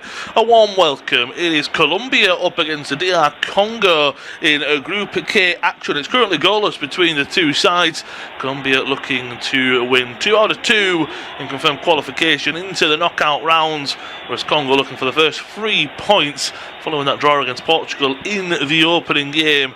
Portugal, of course, a demolition of Uzbekistan 5-0 earlier, well, a good couple of hours ago now, a good couple of games ago as well. Colombia had some fantastic amount of chances in the first half. Luis Diaz forcing some great saves out of the goalkeeper and Pasi.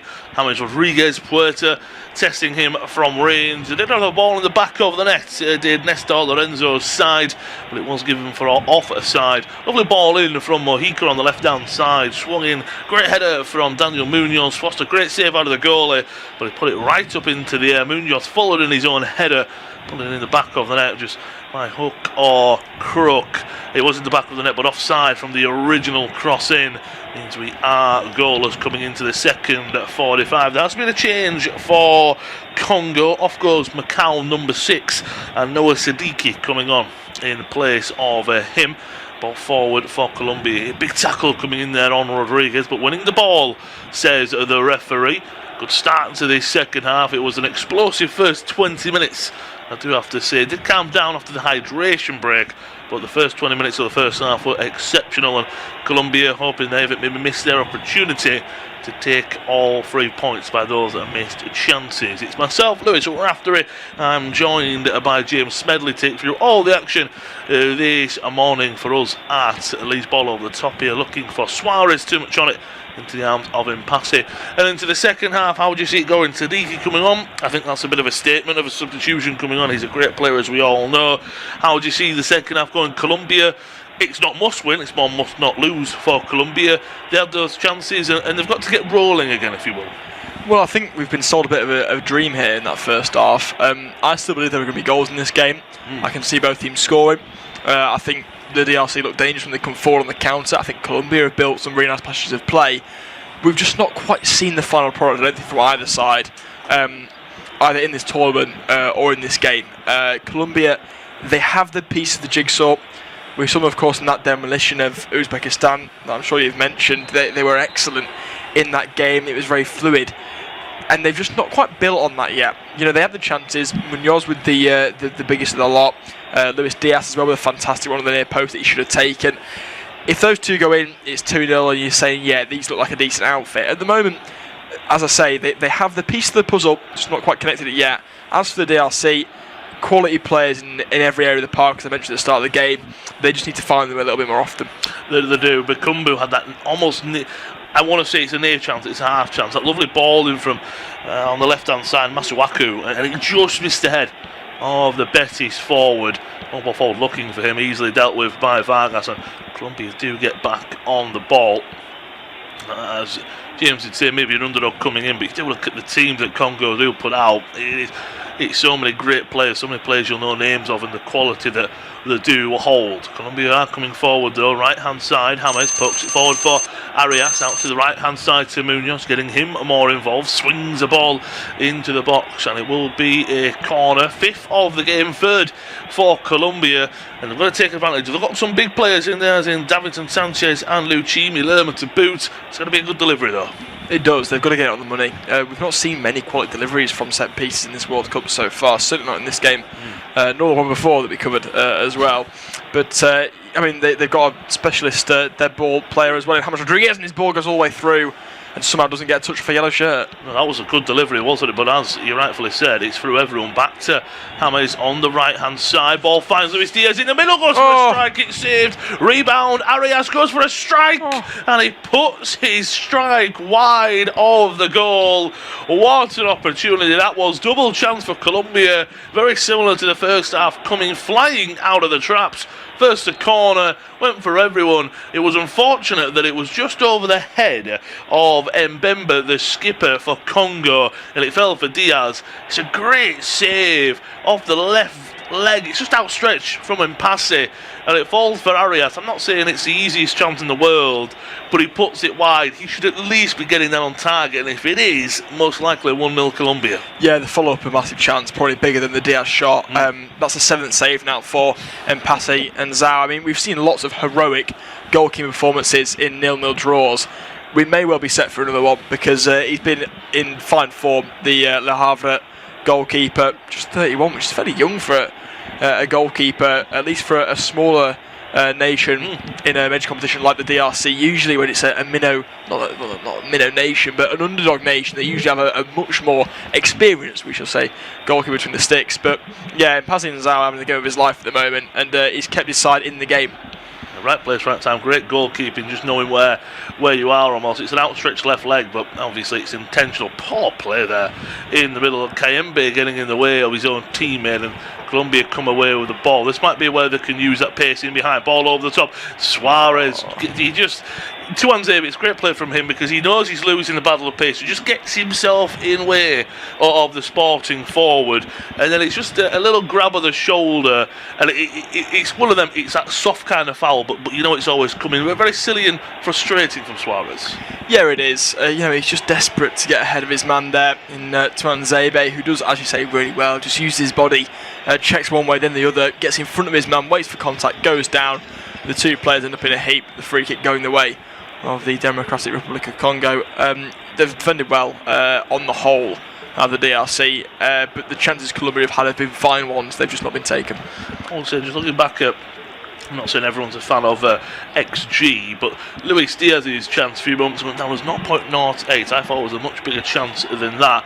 And John Arias's was 0.04. I feel they are much bigger goal scoring chances than what they are. I will say though, as it's been once again a fantastic fine start to the second half, similar to the first. Chance to bring you the lineups in full. As I said, there was a change with Serigi coming on for Congo, unchanged. Colombia, Vargas in goal. Back four of Munoz, Sanchez, Lucchini and Mojica, with midfield three of Puerta, Lerma and Arias, with Rodriguez off the right, the skipper, Diaz and Suarez as that front three. With Congo, it's Mpassi in goal. Back three of skipper Mbemba, Tuanzebe, Capuade. The man on the ball now, Wan-Bissaka on the right hand side. He'll find Johan Visser outside of the area, pokes it back, strike comes in. Strike goes very, very wide there for midfielder Mutu Sammy.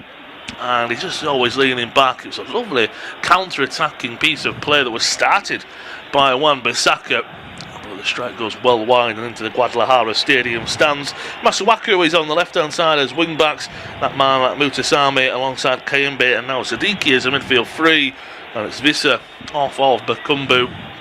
As Jim mentioned a lot of times that first half, Visser really deep, almost making a midfield four, and as a diamond, if you will, with Visser in behind Bakumbu and that midfield three in behind him. You like to see them get someone closer to him, and as James mentioned, he's a very pacey, almost a whippet of a striker. He's Johan Visser. Now he's a great dribbler of the ball, but I like to see him a little bit closer to Bakumbu. But as you say, I think for Congo, especially following the draw to Portugal, if they'd have lost that game, maybe it's a different mindset. If they just avoid defeat of Uzbekistan losing 2 out of 2, it doesn't get them there, but then they face Uzbekistan. So as long as they don't lose this evening, it's a good result for Congo. Yeah, absolutely. I think both sides really will take a draw. I mentioned the first half, I don't think the group is actually going to change in terms of the ranking, just the number of points the matches played and potentially goals either way. Congo have enough comfortably to qualify in third place to then play England. That'll be a matchup of differing qualities, I think, from both sides. Colombia won't want a replay of playing England in an international tournament after losing on penalties to them last time out, and the two came head to head. That being said, they are a different footballing side to what we saw all those years ago in that penalty shootout. So much more quality on the ball now. With the threat of Luis Diaz, they could be a surprise package in this tournament. We hear a lot of dark horses, don't we? And a lot of to say that Norway are a dark horse, that's what I've seen. I can't see you call them a dark horse. I believe you could call Colombia a dark horse. As what's sort of stat coming into this tournament as it's a throw-in on the right-hand side for Wan-Bissaka and Congo, about halfway into their own half. Only once as a side outside of the Americas won a tournament on America's soil. That was Germany and Brazil 2014. So you look at a side like Colombia, they could spring a bit of a shock, and I think it's very comfortable for them. I know they won't play the entire tournament if they go very far. They've been very comfortable in Mexico, played the first game in Mexico City, playing this evening in Guadalajara, so they can get comfortable with where they are at. Of course, it will be Colombia-Portugal in the final game of Group K. Congo up against Uzbekistan. That'll be an interesting game, it has to be said. That'll be in Miami.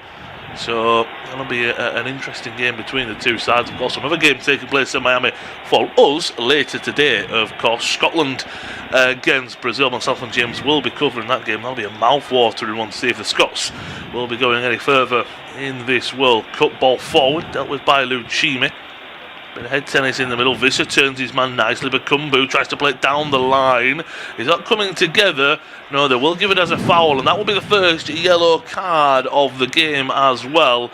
Visser being caught there. Lucchini, I think it's a coming together, but Lucchini is the one initiating the contact. It wasn't a great ball from Bakumbu, trying to create that 1-2, and he does just think it's one of them where he does foul him. But if he's a little bit smarter with how he does it, I think he can get away with that. For example, he's looking at Visser, he puts his arm into him.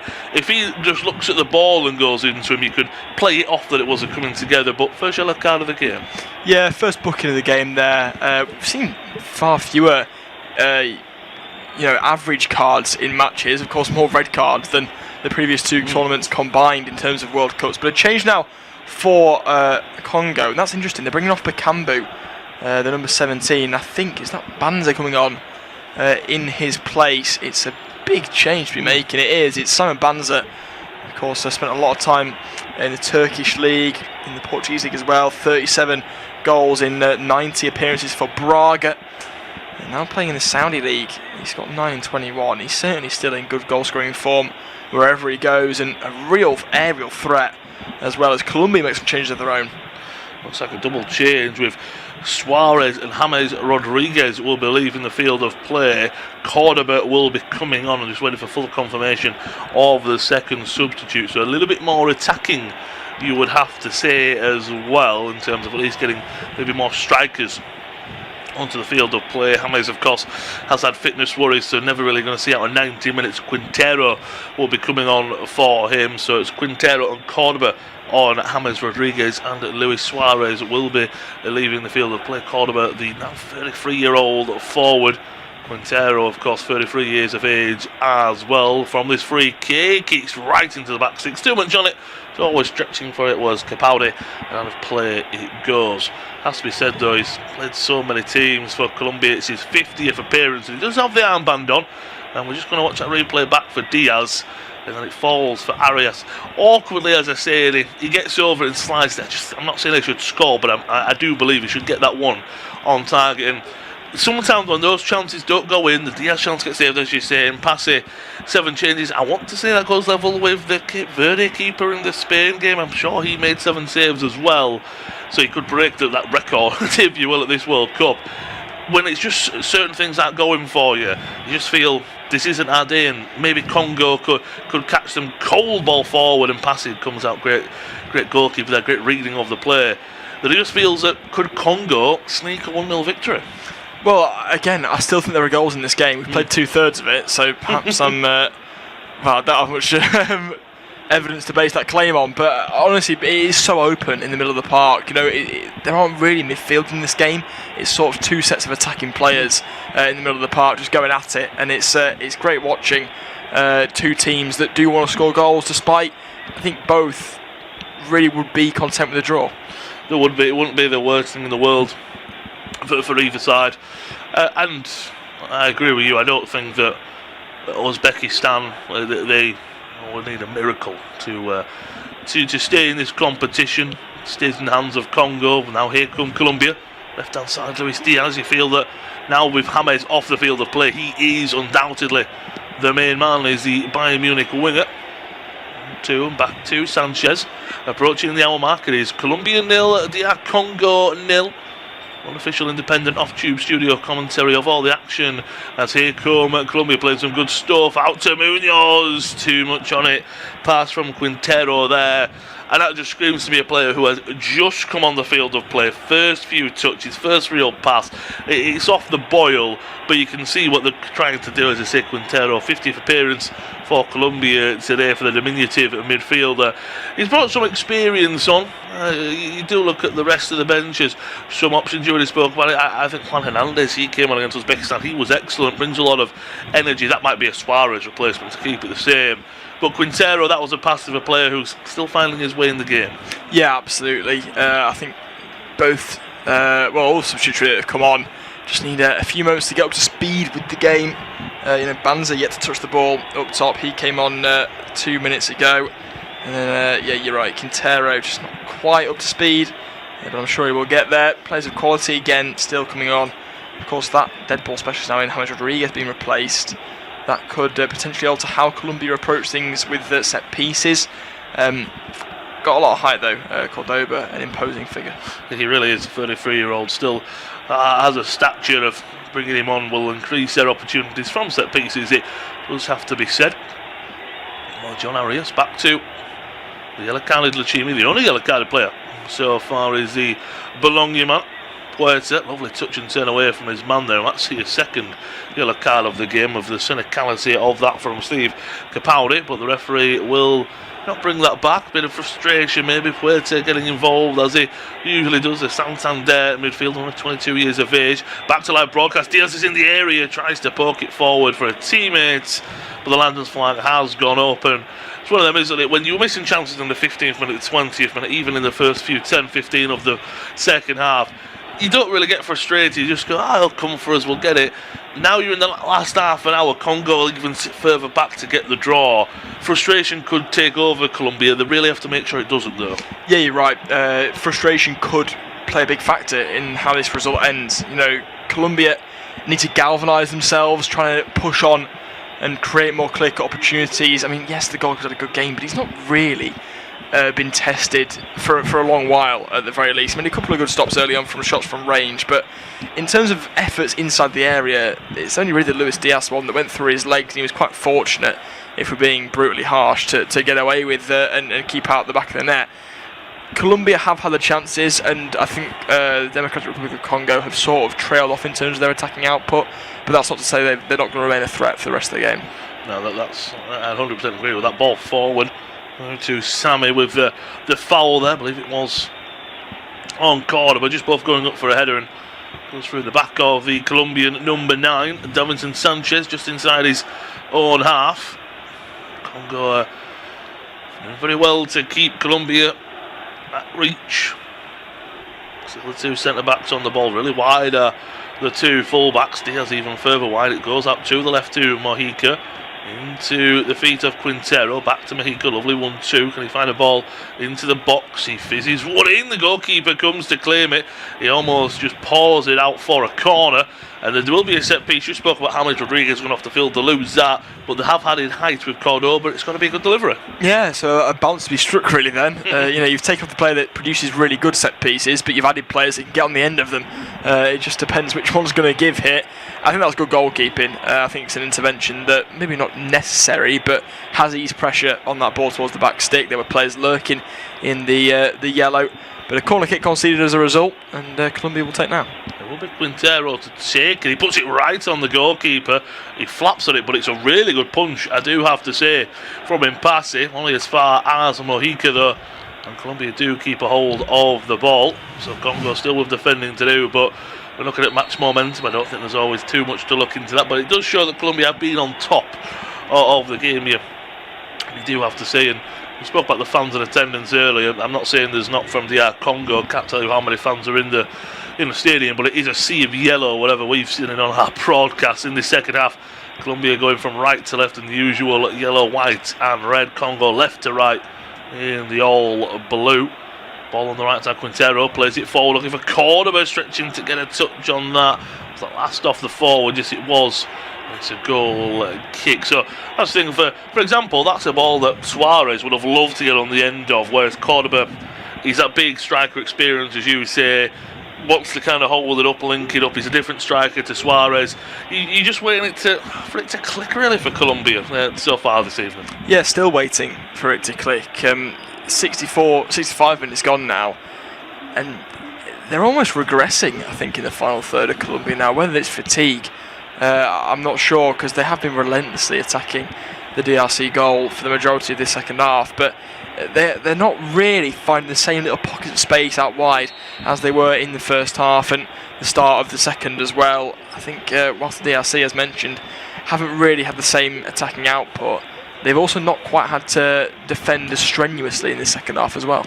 No, they haven't, have they? They've been given the opportunity yesterday. Apart really that Diaz Arias double chance, if you know that's really been it. Referee coming up for having a word with Nestor Lorenzo after a battle between Kayembe and Mojico for a header. The Colombian left back goes down on the back of his head. I don't know if he was really caught or not.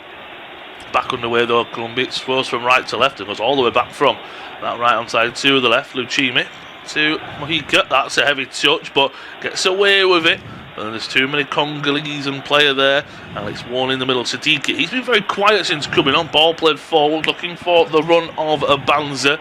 Does well to chase it down, but Lucchimi gets there first and just trickles out of play. Good player. And that's been the problem, I feel, that Siddiqui, I'm not saying he's going to come on and one man's going to change the game, but I rarely have mentioned him. We haven't really spoke about him so far, but he's a player at the same time that we all know at the drop of the hat could create something. Yeah, absolutely. I think it was the wrong choice though in bringing Macau off for him. I thought Macau had a good game and was really tenacious in that midfield. You know, Matusami not really done too much, and he's been a passenger really in that Congolese midfield. Siddiqui, fantastic anchor player, can progress the ball, can also provide a bit of creativity. Maybe not in the final third, but building up to the final third as well to release those forwards that maybe the likes of Wissers and even Wan-Bissaka on the overlap can get on the end of. But you're right, he's been quiet, and the DRC have been quiet too. They've sort of shrunk back further and further, and now, you know, almost at a hydration break again. I think it's time for a regroup for both sets of players. You said the same in the first half, and I think the same's true again. I mean, looking at the stats as well, they've had 3 shots in the entire game so far. Have Congo as forward Colombia on the right hand side. Puerta back to Munoz. They find the ball into the box here, into the feet of Quintero. Well pressed there from Masuaku, and he wins the throw in as well on the left hand side. 3 shots as a whole though. One coming in the first minute. Bakumbu's late on in the first half I should say, and early on in the second half. Moved to Sammy with a strike, and none have been on target. Colombia 16 shots and 7 on target. So I'll be looking at that and thinking we should have maybe done more with it. The referee are having a word. No, they will do the hydration break now. The linesman almost just walked on the field of play. The referee was confused. I was confused for a second too, but there will be a hydration break. 68 minutes in. One welcome if you are joining. It's goalless between these two sides in Group K. Colombia 0, DR Congo 0. And we're looking at the hydration break. Does it favour Colombia? Does it favour Congo? Does it favour both? Does it favour neither? I think it probably favours Colombia, mainly because the game plan that Congo have is working.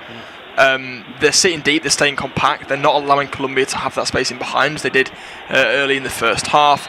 They seem to have sort of learnt from their mistakes. You know, that back five is sitting quite compact, and because, you know, your likes of Wan-Bissaka and Masuaku aren't bombing forward, that then means that the overlapping fullbacks for Colombia in Mojica and Munoz aren't really able to find that same space. You know, Munoz had the goal ruled out, and the chance before that as well, that could have been 2 goals. He's not a sniff in his second half down that right hand side, the right channel, and a lot of that is down to the fact that the DRC have just sat deeper. They've not taken risks and they've not gone forward. That's not a criticism, that's just how they're playing the game, and I think frustrating Colombia is their best bet in this game. I've seen a replay of the best chance of the game, really, that Luis Diaz one, and then the follow-up strike from the edge of the area from Arias rather. I think both of those, you can argue, should have been ended up in the back of the net. Neither did though, and again, more heroics from the goalkeeper and Pasian Zhao. I think probably going to be on for man of the match come full time in this one, unless there can be a Colombian hero or indeed a different Congolese one as well. Yeah, it was really interesting. Second half of the second half. If you are joining us, you're not missing anything. We are just in the hydration break, so both sides just, well, it's the evening in Guadalajara, just after 9:30 local time, so you're not missing anything if you are joining us. But I can imagine it is very humid in Guadalajara. Seeing pictures of the stadium, it's a beautiful arena, it has to be said. Of course, DR Congo as well, history in this tournament. First time they've qualified, of course, since 1974. It's only their second ever tournament, and they will be looking for their first clean sheet if they were able to get one in this game. Of course, in 1974, a 2-0 loss to Scotland. We won't speak about the Yugoslavia loss, and also 3-0 to Brazil. Of course, that Portugal draw was history-making, won their first ever point in World Cup history. They'll be picking up their second. They might even pick up the first 3 points if they do keep a clean sheet. Who knows? Johan Visser might be a hero and go forward and score. So we'll have to see how that does work out, as both teams are just making their way back onto the field of play. Looks like at least, I think Congo are going to make a double change. We're waiting to see if Colombia are. I don't think they are. It's like Masuaku, because he's right on the edge of the field. He knows he's coming off. Yes, he is. It might be Kayembe as well. It will be Kayembe coming off. So Kayembe and Masuaku are the 2 players to leave the field of play. They've already made 2 changes. They've got 3 left, so this will make it 2-1. Masuaku, Kayembe off the field of play, getting some fresh legs on.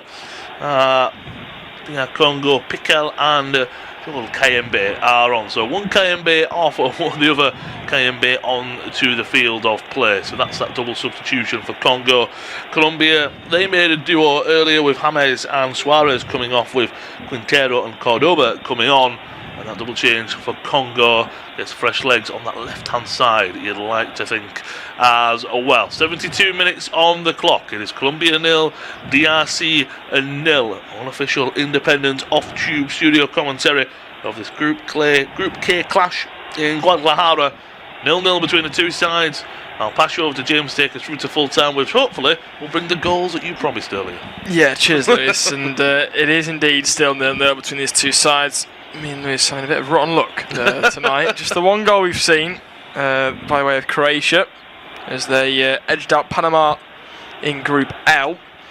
And they're 0-0 currently in this group. Just look at the stats for DRC's opener against Portugal. Of course, they played last week. Portugal had 75% possession, 3/4 in that game, and yet still the DRC had more shots and more shots on target, a higher XG, and near enough the same amount of touches in opposition box. We've seen a similar story in terms of possession, but not at all in terms of chances created and shots coming in. So perhaps just something to bear in mind.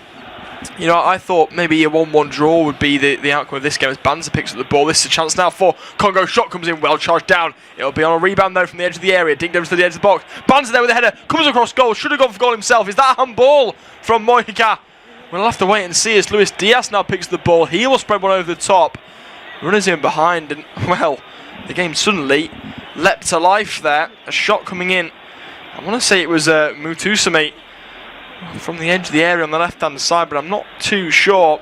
It may well have been Visser involved as well, but I can tell you it was the header from Charles Piquel back across the face. It was looking to try and find Banza, but yeah, Piquel, such a tall, looming frame in the middle of the park, and he got on the end of a couple of deliveries there. I think if he goes for goal, he has a higher chance of success rate. Yeah, just under 6'3", give or take, is Piquel, but I'll tell you what, he looks much bigger out on that field, doesn't he? He looks about 6'4", 6'5", I'd have to say, but he's brought a bit of edge on there. That was a nearly chance ball forward for Colombia with Luis Diaz. A good save again from the goalkeeper, but I think everyone inside the stadium knew the flag was going up there. Diaz about 10 yards off when he took that down, but took it down nicely nonetheless. Would have been 3 shots on target for Luis Diaz, I believe, in this game so far. Still down 22 now because that is ruled out for an offside. But a good stop again from Mpazi Nzao. I think he's got a bit of a shoe in for man of the match. Should this stay the same? Look at the handball. It was a Visser shot. They came off 2, and then the Mojica one hits his arm, but he couldn't have been more clearly trying to keep his arms behind his back there. Yeah, it's one of them. If that had been given, that would have been very, very shocking. As you say, tried his best to keep his arms by his side. It still hit his arm, unfortunately. That's just how outwards they were. But he's opening up a little bit more, is it? That's because Congo are coming forward, but here come Colombia. Indeed they do, trying to squeeze in the ball there. towards the left-hand side. That's a lovely turn, though. Is that penalty? No, play goes on. Oh, shot dragged in. It's a goal. It's Munoz who does get his goal finally. In such bizarre circumstances, Colombia thought they had a penalty. Everyone seemed to stop, but Munoz did not. He tucks it away near post with a left-footed finish. The goalkeeper stranded. I said moments ago he was a shooting for man of the match. I think that'll change now. Oh, what he put the ball on the back of the net earlier, didn't he? That was given as an offside. What play by Cordoba, as you said. Good, strong hold-up play. Just let it roll past him. Might have even got a little pass on to give him the assist. Lovely finish from Munoz as well, with his weaker left boot opening up as if that's more of a Michael Elise strike, if you will, trying to curl it in. It's lovely from the fullback. If anything, it felt like he's been one of the more dangerous players in the game, in the attacking third for Colombia. Those yellow jerseys in the stands, they're going absolutely mental. And the dancing moves are on the field for the Colombian players. It'll be the same in the stands, and Guadalajara's in yellow, red and white at the moment. But actually, I thought it might have just trickled wide, or the keeper got a touch to it. It's a lovely pass. Cordoba is onside, as we said. He just lets it roll. It's a lovely strike from Munoz, and the goalkeeper, again, similar to when we spoke about Diaz, how he opened up his body, gave that the eyes, the body fade. Munoz does exactly the same, as if he's going to go to the goalkeeper's right. He reads that. As soon as it goes to his left, he can't do anything, and it is, what, an inch inside the post. It's a beautiful finish from Munoz. I will say, takes a deflection watching that back as well. Unfortunately, that doesn't help the goalkeeper. Look, Colombia won't care. They lead. Now it's how the Congo respond. Yeah, Munoz there wheeling away like a kid on Christmas morning. He won't care one bit that it's taken a nick off of the number 3, Capaldi, which did decisively take it past Mpazi and Zhao, who may have his blushes spared slightly due to that deflection, making that near impossible for him to save after already moving off his front post. But it is Munoz who gets his goal. It will go down as his goal, and it's a deserved one as well. As now the DRC try and respond. They have 13 minutes of normal time to do so. Has it been too little too late? I mean, they almost scored right before Munoz put the ball in the back of the net. A couple of good bits of balls into the box. One shoved in here. It's claimed by the goalkeeper, Vargas. It was Wan-Bissaka to try and arrow one towards goal. In the end, it's good defending. There's been another change. Arias goes off, and on comes Rios. A defensive change ever so slightly. A different profile of midfielder in Richard Rios, who plays his football at Benfica. He had stints in South America himself, playing for both Flamengo and Palmeiras. That's a controversial couple of clubs to have played for in the Brazilian Serie A.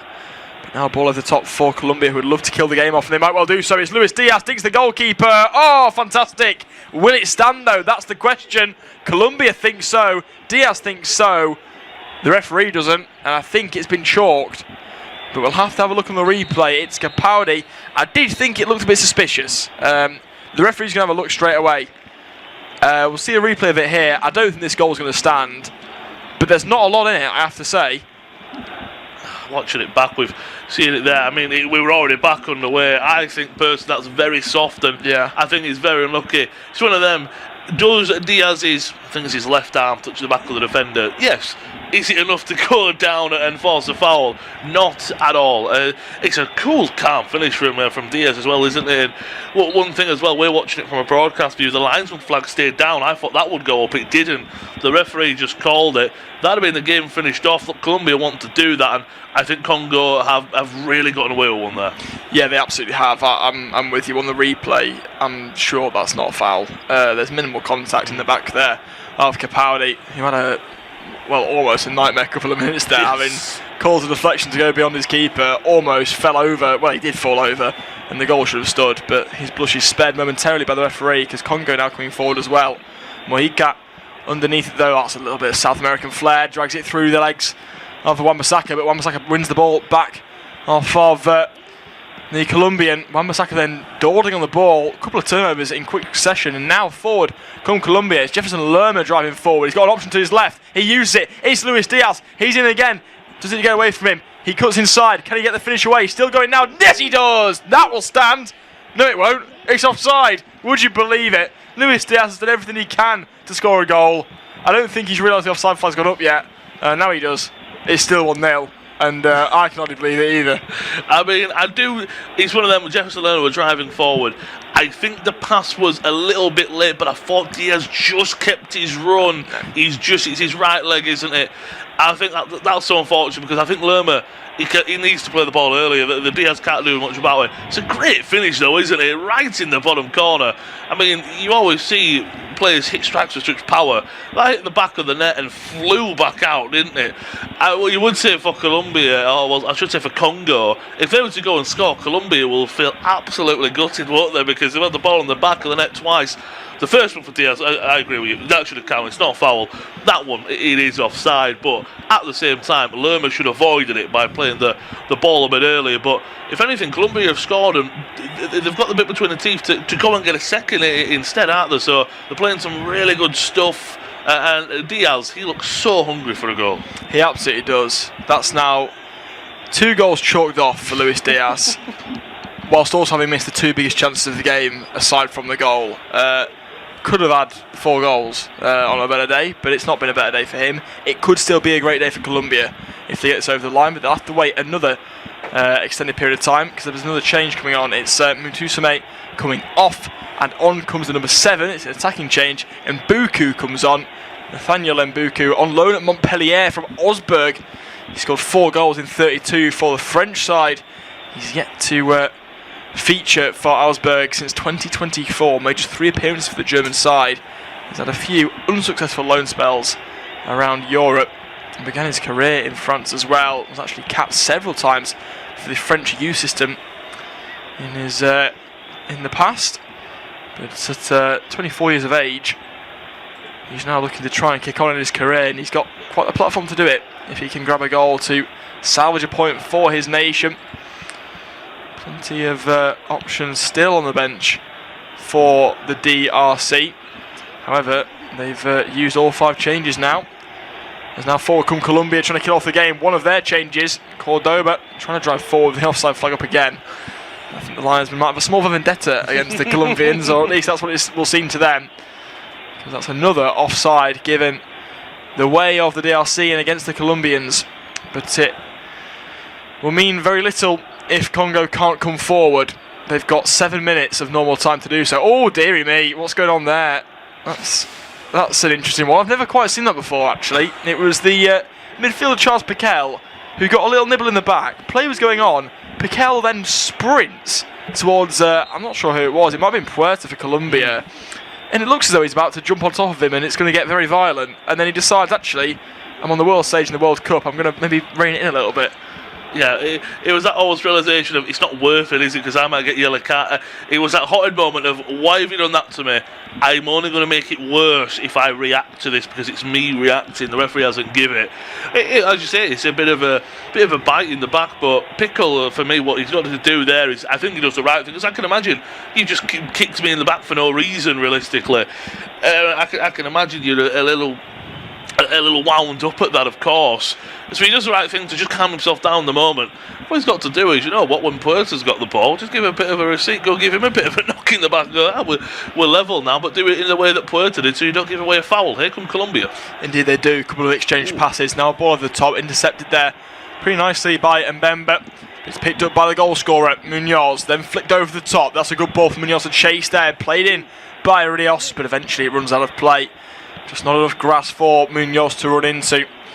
And it'll be Mpassi and Zhao, the goalkeeper for the DRC, to take this goal kick. 6 minutes to go. We've played 84. It's Colombia 1, the Democratic Republic of Congo 0.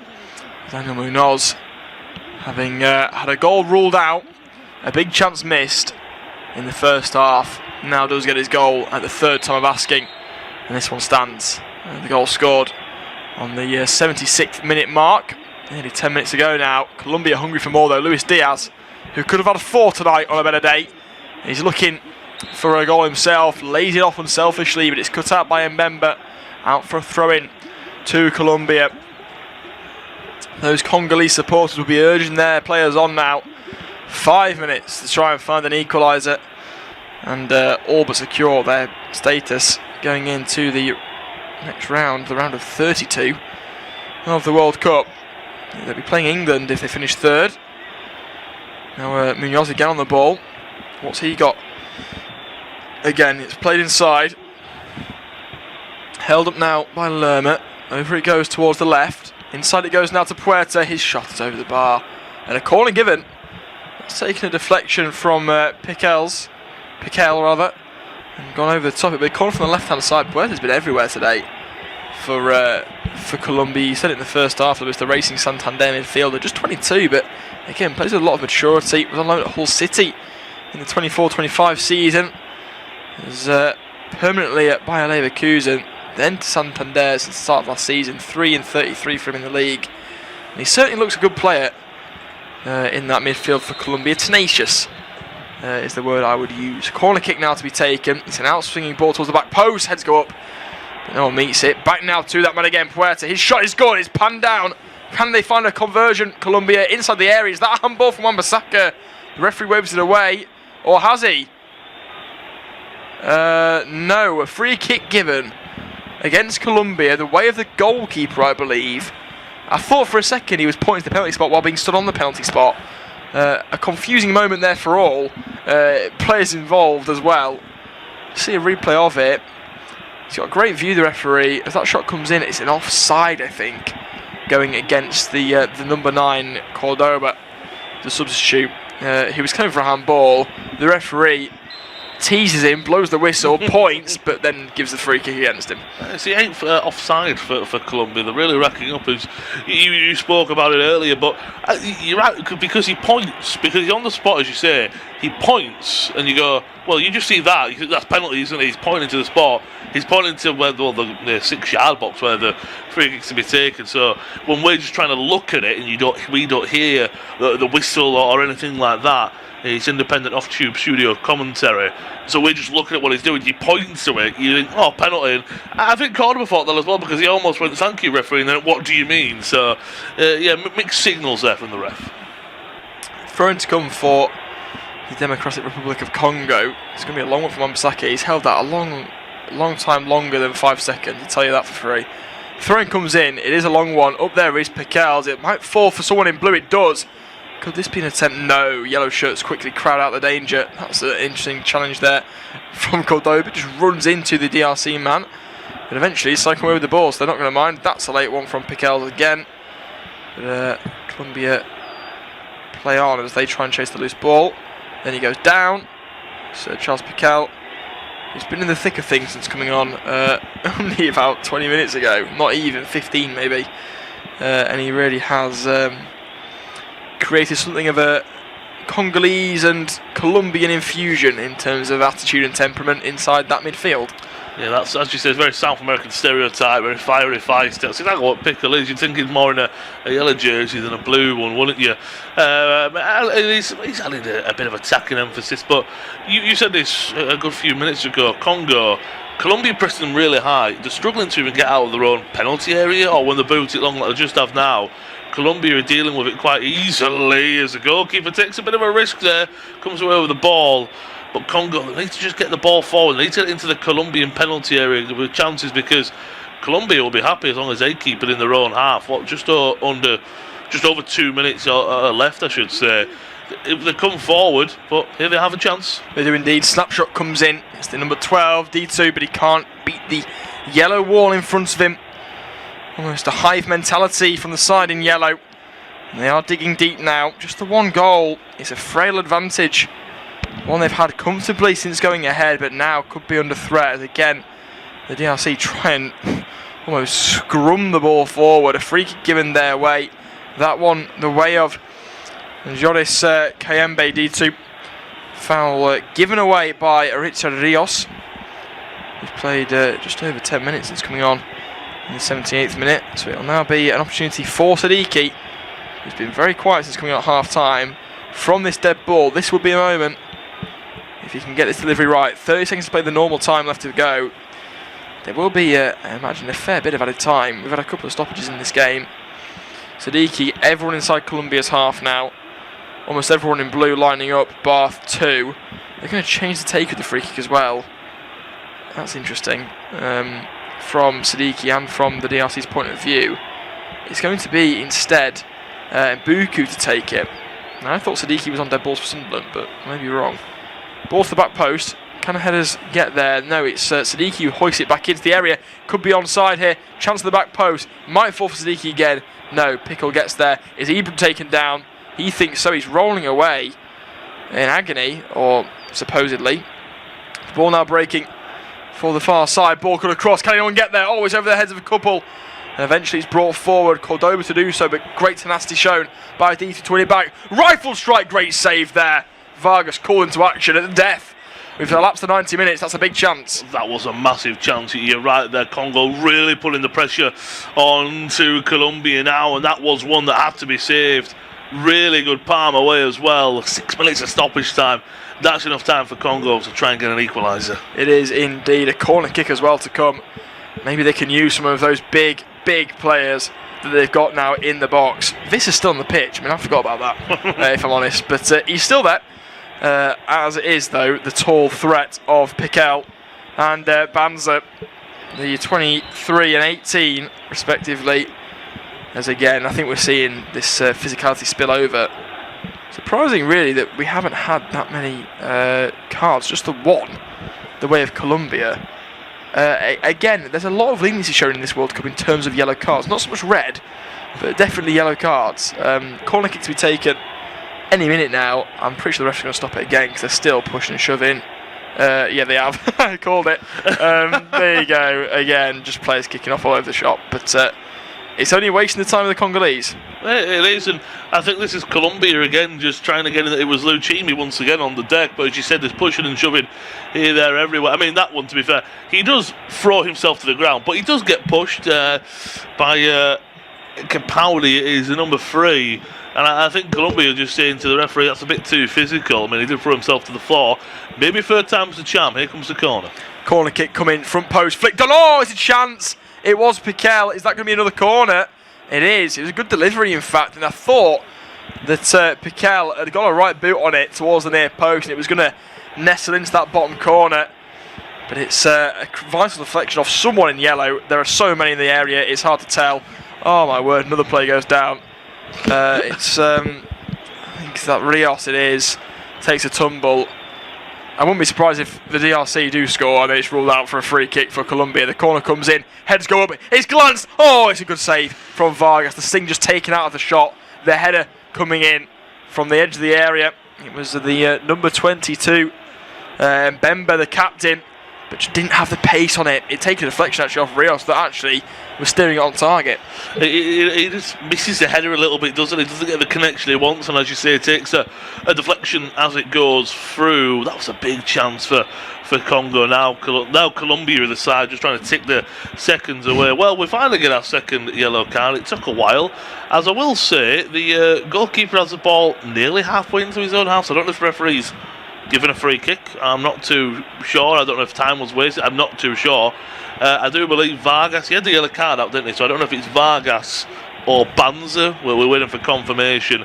But yeah, this game is Colombia just trying to tick any seconds they can away. That's a late tackle. That might be a yellow card as well. Yeah, it is indeed. It's I thought maybe it could be a case for more than a yellow card there. It's an arm across. It's Jefferson Lerma. And I don't know if that's an arm or an elbow. We'll see on the replay here. Ooh. Yeah, in real-time viewing I thought it was a red card, and I stand by that. He's led with the elbow into the face there of the number 7 in Buku. And I think he's a lucky boy if he escapes further caution. I'm surprised at the minimum it's not being looked at, as you say. At first I thought it was maybe the... Someone's come on the picture. The dugouts look like they're kicking off, as we say. I thought it was a shoulder, meant for the shoulder, but not malicious. If you get what I mean. Whereas you watch the replay back, as you rightfully saw from the get-go, it is quite a violent elbow, really. I mean, look, I've never seen anything like this before. There are either fans or players or staff throwing balls onto the pitch to stop the game from continuing. That is absolutely obscene. We saw, didn't we, one of the coaching staff, I think for Colombia, run on the pitch and kick a ball back off. And then as the free kick about to be taken there by Mpazi and Zhao, a ball flies out of the sky and lands back on the pitch. It was Piquel that got booked. for that earlier exchange, by the way. So after saying there's been a lot of leniency with yellow cards, also worth noting that I think several people got booked on the bench, but we've not seen it on our monitors in this independent off-team studio with commentary. I saw the fourth official with his book out with, I think, both coloured cards, but yet to see any confirmation. I assume it's for someone for throwing balls on the pitch continuously, you would imagine. But a minute to go, what a bizarre end to the game this has been. It's just a bit of head loss, isn't it? Yeah, which is surprising because I think both sides are still going to comfortably go through their group. I can't see Uzbekistan getting a miracle result. But, yeah, weird. A direct shot. I mean, what's going on? He just shot from 50 yards out. It's Quintero with a free kick. The Colombia captain, after coming on for James Rodriguez, they just pinged from about 20 yards wide, direct from goal. Oh, it's a weird time. It's 5 o'clock in the morning. Ball over to the left-hand side. There's a chase on with Ditu on the prowl. Cleared out of play there by Munoz. That should be that, really. I mean, Desabare is getting Desperate on the touchline. He wants his players to get a ball into the area. It's with Siddiqui. The last chance saloon it for the DRC. Can they nick one for an equalising ball to the back stick? Mojica gets there. It'll fall for Ditu. He prods one over the top again. This is there. The flag's up. And you'd imagine that would be that. Full time. And it's finished at the Guadalajara Stadium. Colombia 1, DR Congo 0.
thanks to Daniel Munoz's second half strike. Colombia have picked up a 1-0 victory at Guadalajara Stadium against DR Congo and confirmed their place in the knockout rounds, winning 2 out of 2 following their victory against Uzbekistan. They were fantastic this evening in Guadalajara, were Colombia.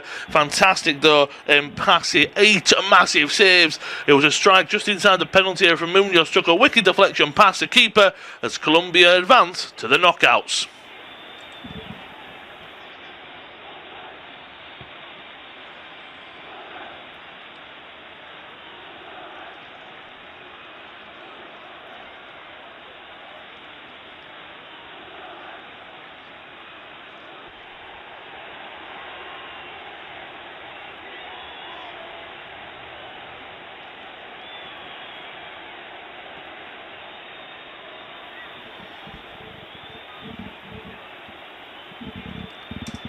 Thanks to a second half strike from Daniel Munoz, Colombia have beaten DR Congo 1-0 this evening and go 2 out of 2 in Group K, solidifying and confirming their advancement to the knockout rounds of this World Cup.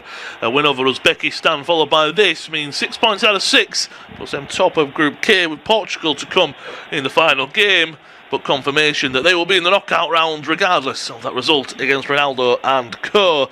Colombia were the better side, in fact, and if not for a world-class performance from Lionel Mpassi in the Congolese goal, I think this would be a lot more than 1-0. Statistically, 20 shots for Colombia, 9 on target.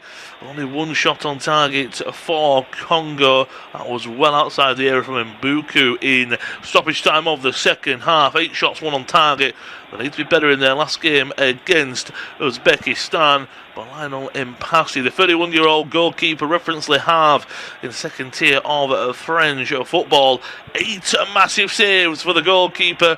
We've had some goalkeeping heroic performances at the World Cup so far. That will go down as one. Colombia did have the ball in the back of the net in the first half. Lovely ball from Mojica, left back to right back, found Daniel Munoz. A great header was saved up into the air by Mpassi, but he followed up on his own header, and on the rebound he bundled it in with a second header. Unfortunately though, inches Munoz at the Eagles full-back was offside, so they had to hold on until Munoz could celebrate his second goal at this tournament following the opener against Uzbekistan. Congo, they defended so well. Luis Diaz had some really good chances, and again, if not for an Mpassi masterclass in goal, I do believe Colombia would have run away with this game. They were excellent. They were good against Uzbekistan. The Portugal game should be fantastic. Of course, Congo are not given anything less than what they got. They, of course, do sit third in the group after that point against Portugal, still within their hands. As long as they don't lose against Uzbekistan, they will be in the knockouts themselves. Also means that Portugal are confirmed as being in the knockout rounds as well. But Munoz's goal in the 76th minute, lovely hold-up play by substitute Jon Cordoba, just let it roll past his body, used his strength against Tiwan Zebe, and fell kindly for Munoz, who opened up his body, hit it on his weaker left boot, did take a wicked deflection off of the defender, but it did find the back of the net. Luis Diaz had so many chances to score. He had the ball in the back of the net twice in the second half as well, when it was 1-0, but offside at both times. The Bayern Munich man, the main man for Colombia, struggled to get on the score sheet this evening. He won't care though. A lot of fans in Guadalajara this evening are supporting the yellow, red and white, and they will be dancing into the night following the victory for Colombia. As I said, the 13th ranked FIFA side into the knockout rounds. An impressive victory, an impressive performance. They'll look to roll that on into the knockouts, as well as Portugal at the weekend. Job done this evening though for Nestor Lorenzo and co. And thanks to that goal in the 76th minute mark from Crystal Palace's own Daniel Munoz, Colombia beat DR Congo in Guadalajara. Full time, Colombia 1, DR Congo 0.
Our next football commentary match is getting ever nearer, so why not take the opportunity of having a bet on the match? Whether you're interested in betting on the match result, the first player to score, the last scorer, correct score, double result, total goals market, handicap betting, or any other of our exciting market, it's fun to be involved. Don't forget, when the match kicks off, you can sit back and enjoy superb independent studio commentary while also enjoying our in-play betting opportunities. Good luck!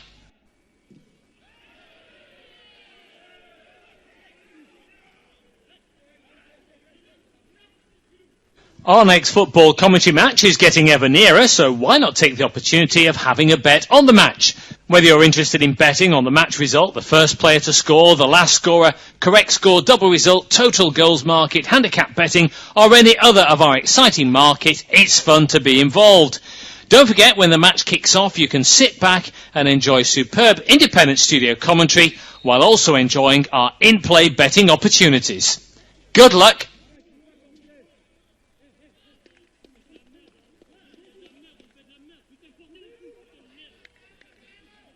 Our next football commentary match is getting ever nearer, so why not take the opportunity of having a bet on the match? Whether you're interested in betting on the match result, the first player to score, the last scorer, correct score, double result, total goals market, handicap betting, or any other of our exciting market, it's fun to be involved. Don't forget, when the match kicks off, you can sit back and enjoy superb independent studio commentary while also enjoying our in-play betting opportunities.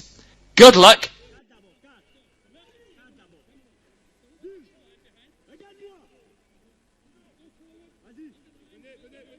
Our next football commentary match is getting ever nearer, so why not take the opportunity of having a bet on the match?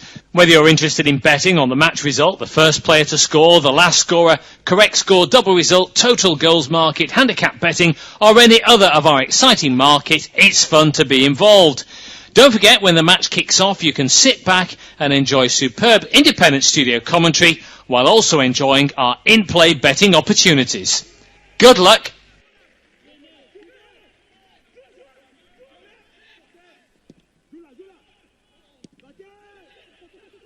Our next football commentary match is getting ever nearer, so why not take the opportunity of having a bet on the match? Whether you're interested in betting on the match result, the first player to score, the last scorer, correct score, double result, total goals market, handicap betting, or any other of our exciting market, it's fun to be involved. Don't forget, when the match kicks off, you can sit back and enjoy superb independent studio commentary while also enjoying our in-play betting opportunities. Good luck!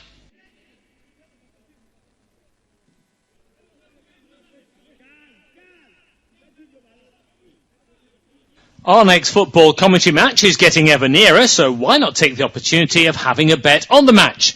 Whether you're interested in betting on the match result, the first player to score, the last scorer, correct score, double result, total goals market, handicap betting, or any other of our exciting market, it's fun to be involved.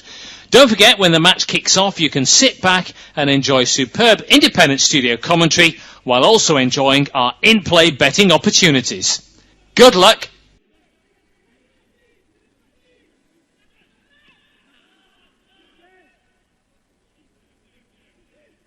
Our next football commentary match is getting ever nearer, so why not take the opportunity of having a bet on the match? Whether you're interested in betting on the match result, the first player to score, the last scorer, correct score, double result, total goals market, handicap betting, or any other of our exciting market, it's fun to be involved.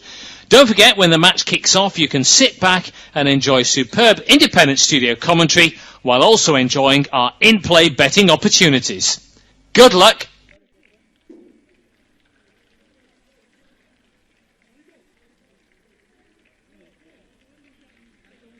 Our next football commentary match is getting ever nearer, so why not take the opportunity of having a bet on the match? Whether you're interested in betting on the match result, the first player to score, the last scorer, correct score, double result, total goals market, handicap betting, or any other of our exciting market, it's fun to be involved. Don't forget, when the match kicks off, you can sit back and enjoy superb independent studio commentary while also enjoying our in-play betting opportunities. Good luck!